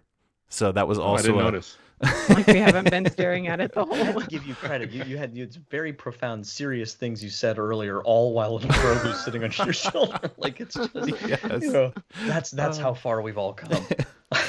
Yeah, so what's cool about this guy is it's also, you can buy it at Galaxy's Edge, but he has there's a magnetic plate kind of that you can Right. that I can put underneath my shirt. So he's magnetically attached. So that's why he hasn't fallen off in all the times that I've been moving and stuff. So he's Great idea. So you walk around Galaxy's Edge and you'll see, and you can get, I'm pretty sure you can get like a Porg, you can get Groot, and so like there's people walking around with Grogu and Groot on their shoulder. It's really fun. Gosh. So so those are my show and tell things for this year. And with that, we're gonna go back to a couple trivia questions. Where would Angela build her vacation home? Stay tuned to find out. And where would Mike build his vacation home? What planet? So, Please tell me. I will. You probably started building it last year, and now it's all abandoned. Yeah. So, Haven't made the payments on it, or yeah. okay, so we are going to move on to our next round of what I'm calling party questions. So these I would envision as being short, simple answers. Don't necessarily elaborate too much. Just kind of shoot from the hip on these ones. And it's going to be, would you rather? So there are kind of the questions are, would you rather, and then blank. And so we're going to go through all of those. Angela, we'll let you go first, followed by Mike, and then followed by Andrew, and then followed by me. So, first question. Angela, would you rather have R2-D2 or BB-8 as your pilot of your ship? Oh, BB-8. I can't take R2's attitude. I'm gonna go with R2. I think. Yeah. It's very close, but BB-8. Okay. Yeah. I would have to go with BB-8 too, because he has a more fun personality. Yeah. R2's more sarcastic. Okay. R2 is far more clunky. Would you rather race in a pod racer or fly the Millennium Falcon? Oh, the Falcon, hands down. Yeah, I think so too. Oh, pod racer, hands down. Ooh. Oh my gosh. Are you kidding me? When I first saw that thing, I wanted to ride one. The video game. Oh my gosh, no. Oh, that was Pod fun. racer. Millennium Falcon is clunky. It's big. I mean, I would run into things. No, pod racer. Sure. Yeah. So I speak from experience, but I've been to Galaxy's Edge where I have piloted the Falcon, and I did run into things all the time, but it was so worth it. So I definitely would rather fly the Falcon. Okay. Would you rather have a Loth cat or a Porg as a pet? Oh,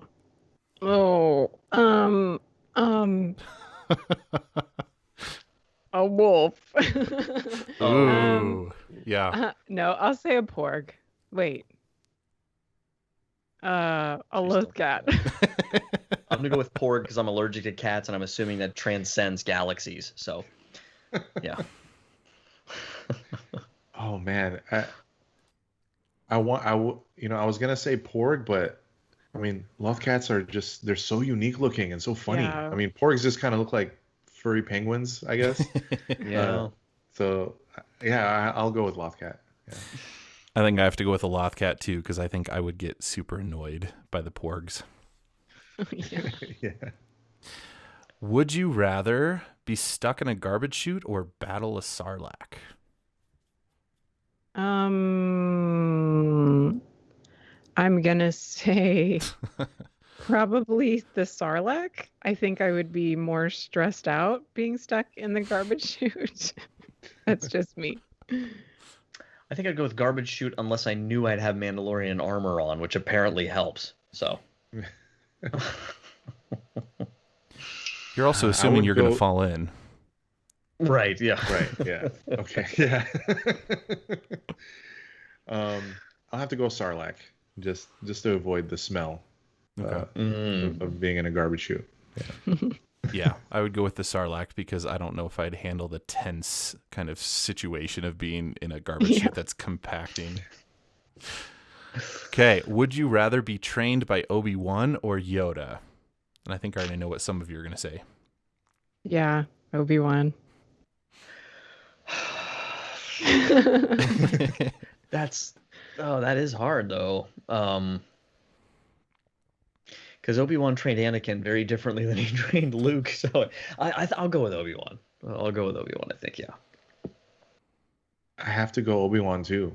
I just like how he's more straight to the point.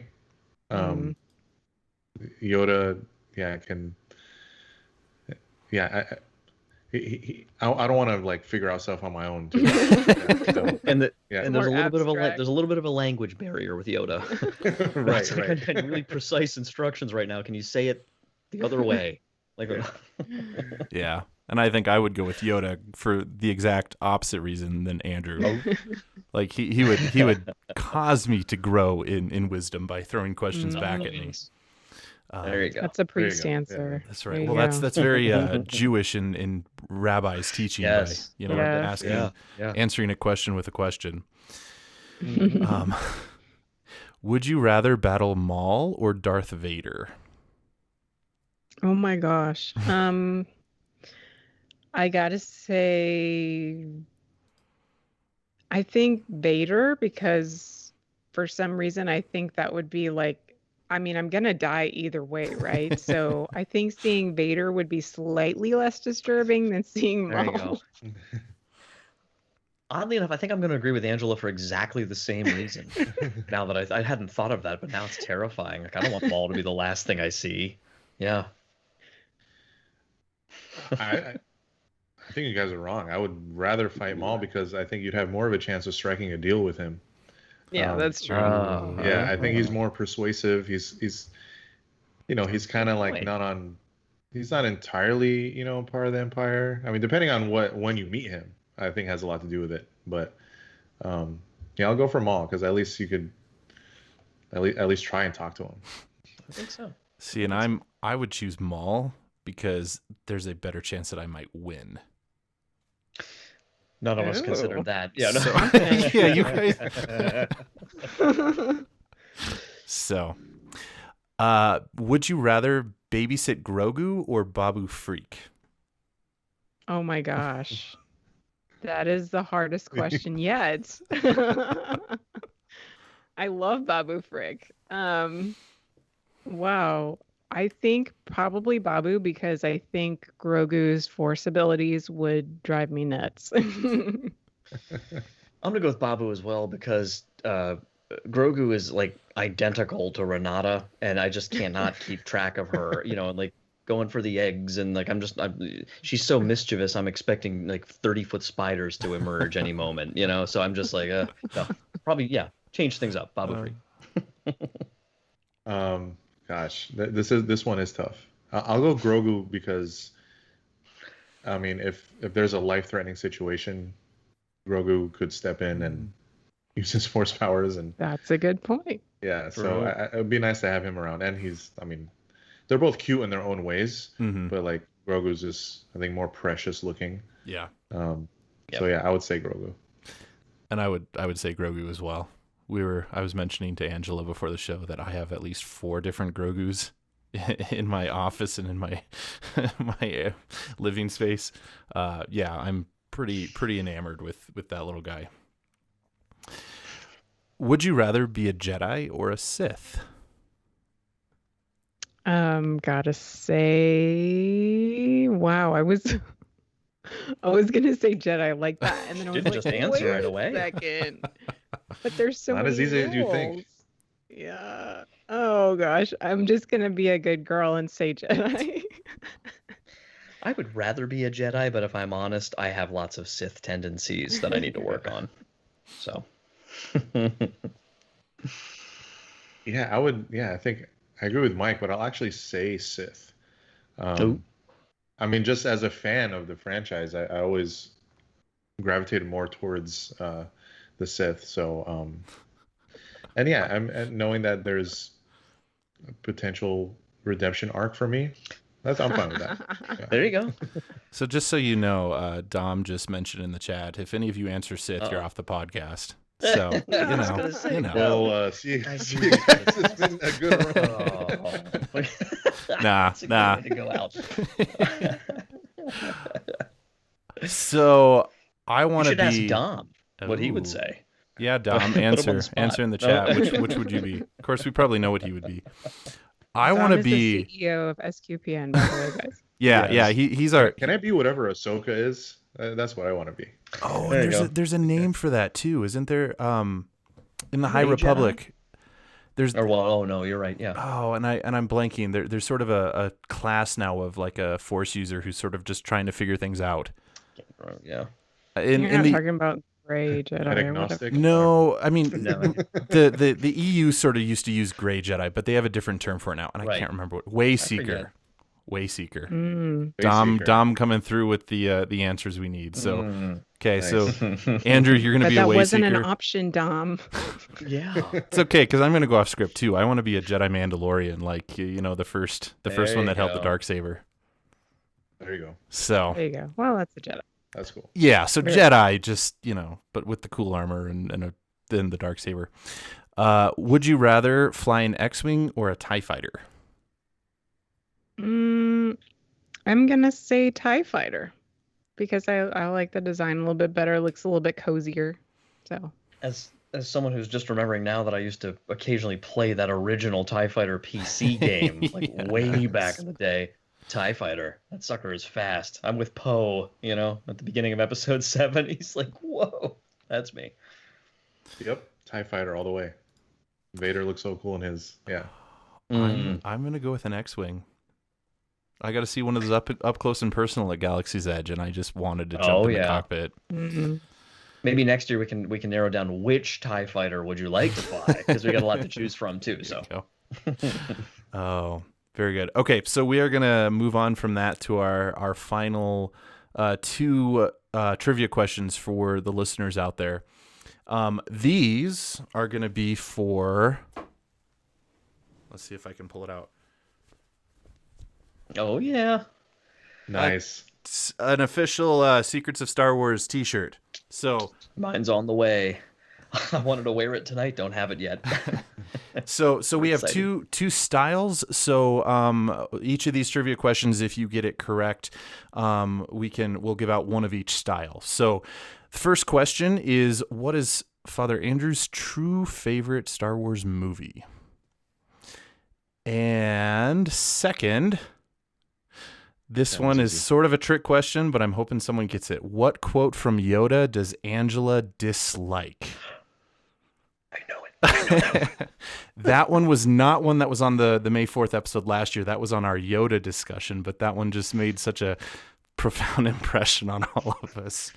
So For listeners, one reason or another. do your best to see if you can come up with that. So we do have a couple questions from the chat that we will get to first, and then we will jump into the trivia question answers. So one of the first questions that we had, and I imagine this would be more for Andrew and I, unless either of you have been to cons, but one of the questions was, do you have a go-to cosplay for cons, from Catherine? Yeah, well, I think the only time I'm not a big cosplayer. I like, because, man, I see the people that actually put in the effort and Yep. have some impressive costumes and makeup and all that sort of stuff, and a lot of them just do it from scratch. I tried that one year with I went as Luke Skywalker, and this was the Comic-Con right before Force Awakens came out. So I tried to just emulate the like what I thought he was going to look like in the movie, because he didn't appear in any of the trailers, and then when we saw the movie, he didn't appear until the very end. But I actually made the robotic arm. Like I got a little crafty and made it, so I was pretty proud of that. But after doing that and burning myself with a hot glue gun numerous times, I'm like, I am swearing off cosplaying to that degree. Yeah. But yeah, I would say, yeah, Star Wars wise, that's Luke Skywalker with the arm. I've gone as Doctor Strange from the Marvel Universe. Oh, cool. Which was much easier to pull off. But yeah, that's what I got. Cool. Yeah, and I've thrown around the idea of like dressing up in sort of a cosplay. I mean, you can actually see behind me, the other way. Yeah. I have the armor for Jango Fett and some of the costume for it. And the problem that I always run into is I've already established myself as showing up in clerics and a geeky t-shirt. So I've always considered that to be my sort of trademark go to cons look.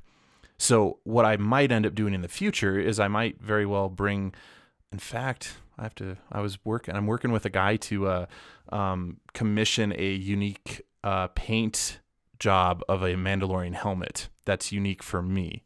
Ooh, nice. So what I might end up doing in the future is bring the helmet, but I would still be in my priest clerics and then the geeky t-shirt and then the helmet on top of that. I wouldn't be in the full armor. So that's kind of my take on it. Angela and Mike, have you done anything like that? I haven't cosplayed at a con, but if I were to, I think I would probably do like a Hondo type cosplay, because I really enjoy dressing up as a pirate. So Cool. If it wasn't just going to depress everybody, I'd probably go as Biggs Darklighter, and I don't know why. He's a great pilot.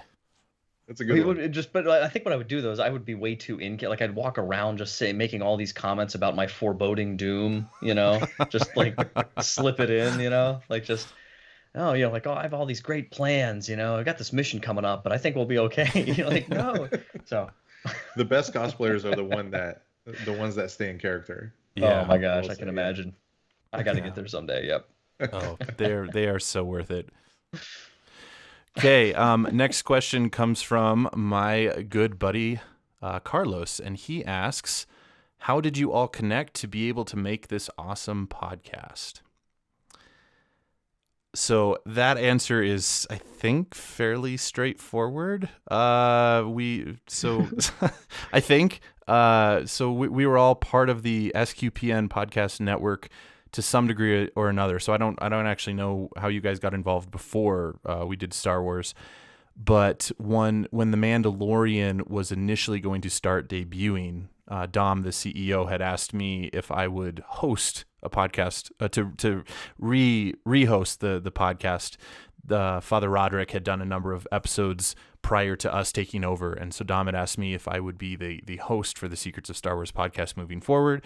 And so I said yes, and then we just kind of threw it out to whoever would want to be a part of it. So I don't know if you guys have anything to add to that, but I don't remember the exact dates and stuff, but I think Andrew, I don't remember if we had done Secrets of Godfather before or after we'd started Star Wars. I don't know, but I think Angela, you and I had done the John Williams one before. I'm pretty sure, but I'd have to go back and check. But I think I know for me, I had gotten into somehow just reaching out to Dom at one point about stuff, and then he invited me to maybe sometimes be on for Secrets of Movies and TV shows, and then so there was 2 or 3 of those, and then it went in, and then I just lost the name of it. What's the Let's Talk? I was on that one a couple times, but just through that, like Father said, it was just the message went out, and I was like, oh, me please, may I be welcomed. So I was very happy to get on the panel. Yeah, Mike, I want to say Secrets of Godfather might have been after Secrets of Star Wars. That's how I remember, close. At least. Yeah. I could be wrong. I want to say Secrets of Star Wars was my first entry into podcasting in general, and SQPN. I got in because obviously on SQPN, Jimmy Akin's Secret World of Jimmy Akin. I think that's the name of the podcast. Jimmy Akin's Mysterious World. Mysterious World. Yeah. Mysterious World. Yeah. Thank you. Yeah. Okay. Sorry, Jimmy Akin. Yeah. Since I work with Jimmy at Catholic Answers, and he knows my affinity for Star Wars and a bunch of geeky stuff. He actually introduced me to Dom, and I think I'm pretty sure Secret Star Wars was my first foray into podcasting. That's and awesome. I'm an SQPN veteran, kind of. I've been connected to SQPN since Father Roderick Von Hogan kind of started Catholic Insider podcast, which is one of the first Catholic podcasts. I just started getting connected with people. I went to the very first Catholic New Media Celebration, which was the first conference that SQPN put on. And then I eventually became a speaker at one of the CNMCs. I was on the precursor to Let's Talk called Catholic Weekend. And so we did a weekly show called Catholic Weekend, just having fun, talking about anything at all. So I've been connected to SQPN for a long time. And it was great to see Dom Bettinelli taking up the reins, and just awesome things have been happening with SQPN. So if Secrets of Star Wars is the only SQPN show that you listen to, definitely go check out the other shows that SQPN puts out. Really great stuff. Yep. And can I just piggyback real quick for 30 seconds off what Angela said? I don't want to miss this opportunity, but I want to give a personal thank you to Father Roderick, for all of his hard work. And I don't know if he's listening to this or not, but I think a lot of people in this community here, found out about SQPN, however, years ago, and I just always treasured everything he's done all these years. And I like Father Andrew rather was saying about Dom hosting this, or co-hosting it with Father, or being on with Father years ago. So I listened to Secrets of Star Wars back then, and so I'm so thrilled, now to be able to be part of it like this. So thank you, Father, very much for starting all of this. Mm-hmm. Yeah, I think my even before I even knew what SQPN was, I saw Father Roderick react to the Force Awakens trailer. Yes. And it was like Catholic priest responds to the Force Awakens trailer, and that sort of became my launch point even into knowing at all who he was and what SQPN was. And I would also, give a shout out to the Secrets of Technology podcast, because that was actually my first entrance into the SQPN network. Was on the Secrets of Tech podcast, and then from there, I've jumped into Star Wars and movies and TV show. Do you think Dom could maybe include a link to that original? No, I don't know. Like, that might be fun to reshare of Father Roderick's reaction video. I don't know. It's out. It's not hard to find. Oh, it was like he was a YouTube sensation, and just the joy that he radiated was so contagious. Yeah, so it's fun to revisit from time to time. Yeah. So one more question. This is coming from Jackie, and she asks, do you feel like you are getting Star Wars burnout with all the releases and all forms of media coming out so close together? Do you feel the need to slow down your consumption to really dig into each item, or just enjoy at a casual fan level? So for me, Star Wars is probably actually my secondary fandom. My primary fandom is BTS and Korean pop music. And so I didn't know that. Yes, I'm a huge That'll BTS be a trivia army. question next year. And so as far as Star Wars, I take the same sort of, I guess, motto, which is just enjoying what I want to enjoy and not feeling like I have to consume everything. And that might sound crazy because I'm like on a podcast about Star Wars and you kind of have to know things. But I mean, you do what you do, and that's the great thing about having a whole, it's like the body of Christ, right? Like everybody is great at something, on this panel and in the fandom and so forth. So I just enjoy what I enjoy, and I'm loving it. Mm-hmm. I agree with Angela, and the only thing I would just add is I think, and a lot of us, I think, maybe experienced where I don't have any complaints about, those years where it's like every single December there's another Star Wars movie coming out. But I do think there's something to be said for, when you have a couple years, 2-3 years, like you did with the original trilogy and the prequel trilogy, of having a couple years to be able to legitimately build anticipation. I think there's a lot to be said for that as well. And I think Lucasfilm knows that, and the way they seem to be sketching out the road ahead and the balance between films and then the stuff coming out to Disney Plus, I mean, like, this is the first, these guys and fans of the show know this, like, I'm typically the guy who's watching it, day of the release on Disney Plus at 4 a.m. Didn't happen today. So again, don't ruin it for me. But just, I think that variety is really special and really new, and being able to consume it in different ways and at different levels. So it's not all dependent on the big films. But I don't ever want them, and I don't think they ever would, to just like go away from the silver screen stuff, because that is a very unique experience of being able to be in that environment with the people there. It's a group experience, and there's really nothing like it for me. So that's always still my favorite. But yeah, I'm not burned out, but I think some variety, a little spacing on the movies is probably good. That's where I stand on it. Mm-hmm. Yeah, I kind of agree with everything that Mike said. But yeah, I'll never grow tired. I mean, give me all the Star Wars, give me all the, Marvel and DC content. Like, I'm a sucker for everything, and and I think the fact that the sequel trilogies being as mixed as they were, to put it nicely, I think that gave a lot of fans like a hunger for good Star Wars content, and I think The Mandalorian definitely filled that void for a lot of us. And I don't mean to trash on the sequel trilogies. I do enjoy them for I love The Force Awakens, and I do enjoy The Last Jedi, except for one big aspect of it.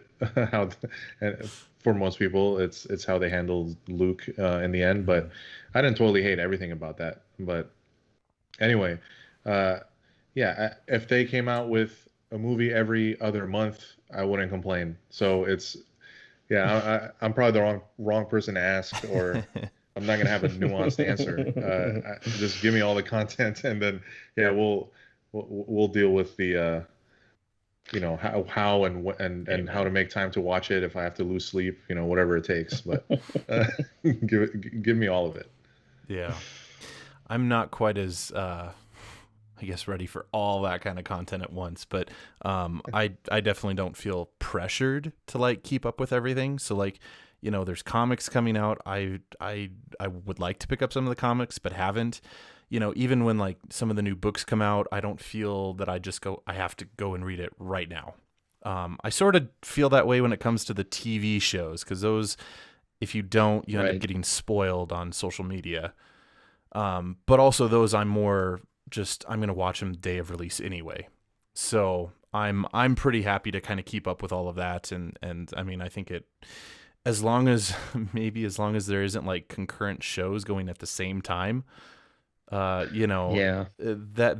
kind of the pace that we've been doing has been fine. And I think with all the new stuff coming in 2022, I think if they stagger them like the MCU has been staggering kind of WandaVision and the Falcon and the Winter Soldier, I think it'll just flow fairly well for my own ability to consume it. So not burned out now. I think The Mandalorian also just kind of reinvigorated my desire for all of that really good Star Wars content. So thanks, guys, for those questions. We are now going to hit up the trivia questions, and we'll do these fairly quickly. So I guess first of all, so this is going all the way back to the beginning of the show tonight. So what is Thomas's favorite Star Wars ship? And so if any of you guys have a guess, if not, we'll spell the answer and keep moving. Falcon? Did he say Razor Crest? No, but one of you guys did. No? Okay. That's going to be really embarrassing if it was me. It was you, actually. Oh. I do have it over there now. So Thomas's favorite ship is the blockade runner. Oh, yeah. I love that thing, too. Yeah. Mike. Okay. Is he talking like the original? Like the one right from A New Hope. Yep. Mike, what is your favorite villain? Who is your favorite villain?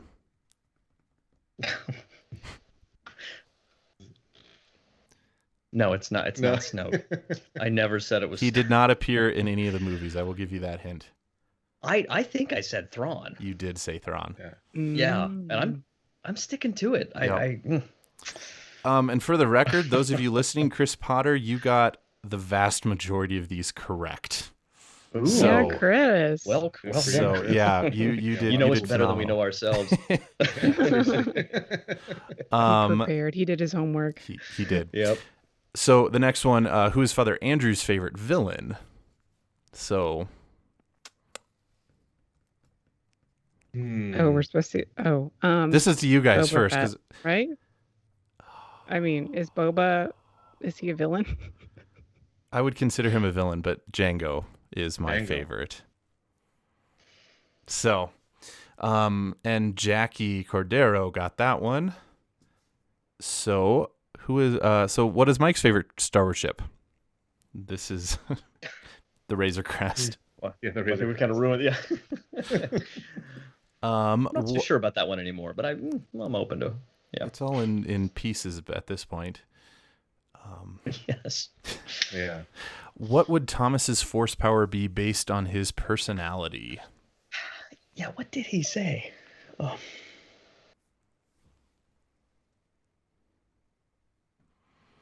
He wasn't talking like mind trick stuff, was he? No. Oh, was it healing? No. Was it force healing? You're closer. So he said the ability to calm people. So like when Qui-Gon just makes Jar Jar just kind of that's stop right. and calm down. Yeah. Right. Well, this one we already answered, but what would Andrew's force power be based on his personality? That was healing. No. Right? For that was persuasion, yeah. Right. Oh, Andrew. I don't know why I was thinking Father Andrew. Yes. Okay. For me it was healing. But for Andrew Hermes it was force persuade. What planet would Thomas build his vacation home? Is it Dagobah? It was. It was. Wow. Very Nice. nice. I can see that. And then where would Andrew Hermes build his vacation home? I'm pretty sure I said Tatooine. You absolutely did. Really? Yes. Nice. Yeah. Wow. I like the desert, and I think I said this. I may not have said this, but I think just a lot of stuff happens on Tatooine. I'd like to be a part of that. So they always go back to Tatooine in Star Wars. So if I could somehow run into any of these characters, I'd like to do that. And then where would Angela build her vacation home? I said Kashyyyk, right? Yes, you did. And finally, where would Mike build his vacation home? I want to see if anyone remembers. I think I remember. I remember, but I don't know why I'm drawing a blank on the name of the planet because it's so like a Naboo. Did I say Naboo? I think I did. Yeah. You said Naboo because it reminds you of Italy. Good call. That's exactly. Good call. Yeah. Uh-huh. That's right. For what it's worth, I just rethought it all over again and thought Naboo would be nice because it reminds me of Italy, so that it must be there. So, and I know this wasn't one of the questions, but my vacation home would have been on Kashyyyk as well. Oh, nice. So, Yeah, I remember that. yep. And then the T-shirt questions. What is Father Andrew's true favorite movie? Attack of the Clones. That's right. And then finally, and I didn't see a correct answer for this one in the chat, but that's okay. What quote from Yoda does Angela dislike? Mike, take it away. It is the his not this crude matter comment about sort of a dualistic kind of anti-material. Yes, yeah. That's correct. Yep. My ally is the Force, and a powerful ally it is. Life creates it, makes it grow. Its energy surrounds us, binds us.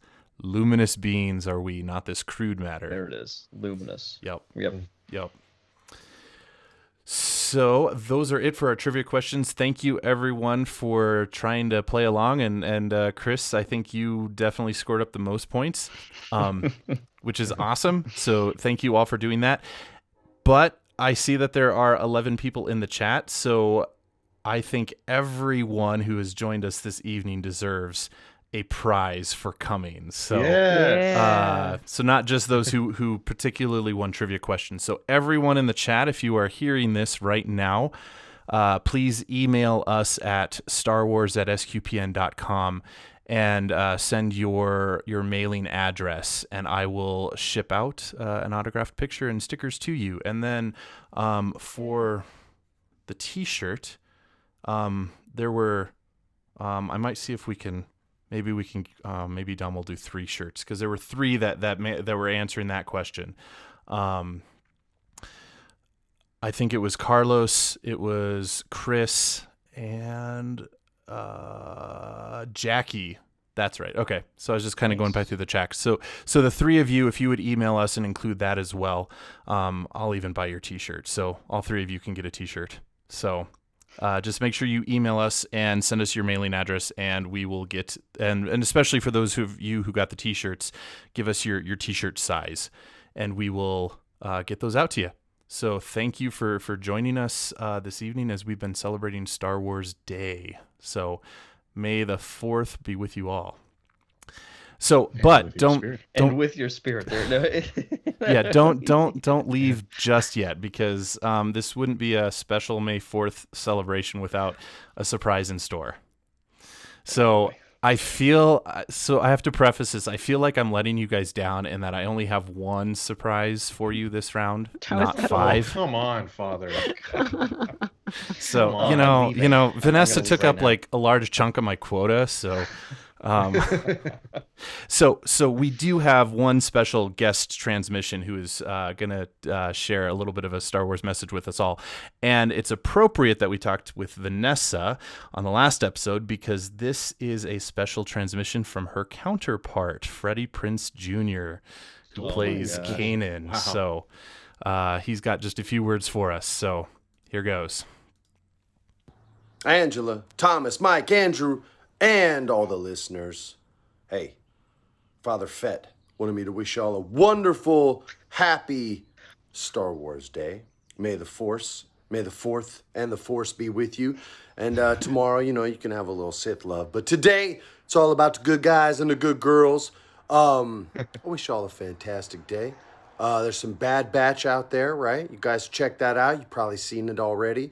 If not, enjoy the next chapter. Peace, and may the Force be with you. If Freddie Prinze Jr. had spoiled Bad Batch, I would have been okay with it. I'm just gonna that I wouldn't have complained about that. That's awesome. Yeah, That was so cool. Wow. yeah, Those never get old. yeah. And what was cool about that is I asked him to do that yesterday, and he turned it around in a day. So Oh that wow. was Thank pretty you, cool. Freddie. That's So- awesome. Awesome. And by the way, I believe we do another Star Wars family, right? Because Sarah Michelle Gellar is one of the She's one of the Inquisitors. which sister is she? Yeah, one of the She's Inquisitors. Yeah. So yeah, seventh cool. sister, second I sister. think the seventh sister. Yep. They deliberately made That's that right. confusing. Well, Yeah, and we they didn't even meet all of the siblings. It was like we just got the random Right. few couple numbers. Third cousin, twice removed. Like, stop it. Right. That was so sweet, though. Awesome. So very good. Well, that is it from us tonight. Definitely listeners, either in the live chat room or those who are listening to this after Star Wars Day, let us know your thoughts and opinions and comments and how you celebrated Star Wars Day, and even, share how Star Wars has affected you and your journey with Star Wars. We would love to hear those kind of stories, because that's one of the cool things that binds us all together. And so we would love to be able to share in that. So you can email us at starwars@sqpn.com, or you can comment on our Facebook or Twitter page to let us know. And you can find us on Facebook at facebook.com/StarQuestMedia and on Twitter at SQPN. And now, of course, as always, we'd like to take a moment to thank our patrons who make it possible for us to create the Secrets of Star Wars, including John B., Ted K., Bruce G., Robert B., and Megan S. Their generous donations at sqpn.com/give make it possible for us to continue the Secrets of Star Wars and all the shows that we do at StarQuest. And so you can join them by visiting sqpn.com/give. Also, of course, be sure to subscribe to the show so you don't miss an episode. You can subscribe in Apple Podcasts, Google Podcasts, Stitcher, TuneIn, Spotify, iHeartRadio, or your favorite podcast player. And you can find SQPN on YouTube. Just make sure to hit that bell to get notifications of new episodes. And you can find all of our previous episodes at sqpn.com/Star Wars. So our next episode, we will be back next week. So we will begin a weekly podcast again, since The Bad Batch is being streamed on Disney+. So we will be back next week to talk about the premiere episode of The Bad Batch and the episode that airs on Friday. So that one's going to be a bit of a marathon for us, because we're going to cover both of those. And then we will be doing a weekly podcast to keep up with new episodes from The Bad Batch. So make sure to watch The Bad Batch and then come listen to us next week. So until then, Angela Ciolana, thank you for joining me and sharing the Secrets of Star Wars. It was a pleasure and a delight. And Mike Creevy, thanks for joining us this evening. Hey, I think the most fun I've had yet. And Andrew Hermes, thanks, of course, for joining us as well. This was a blast. Thank you. And once again, I'm Father Andrew Kinstetter. Thank you for listening to the Secrets of Star Wars on StarQuest.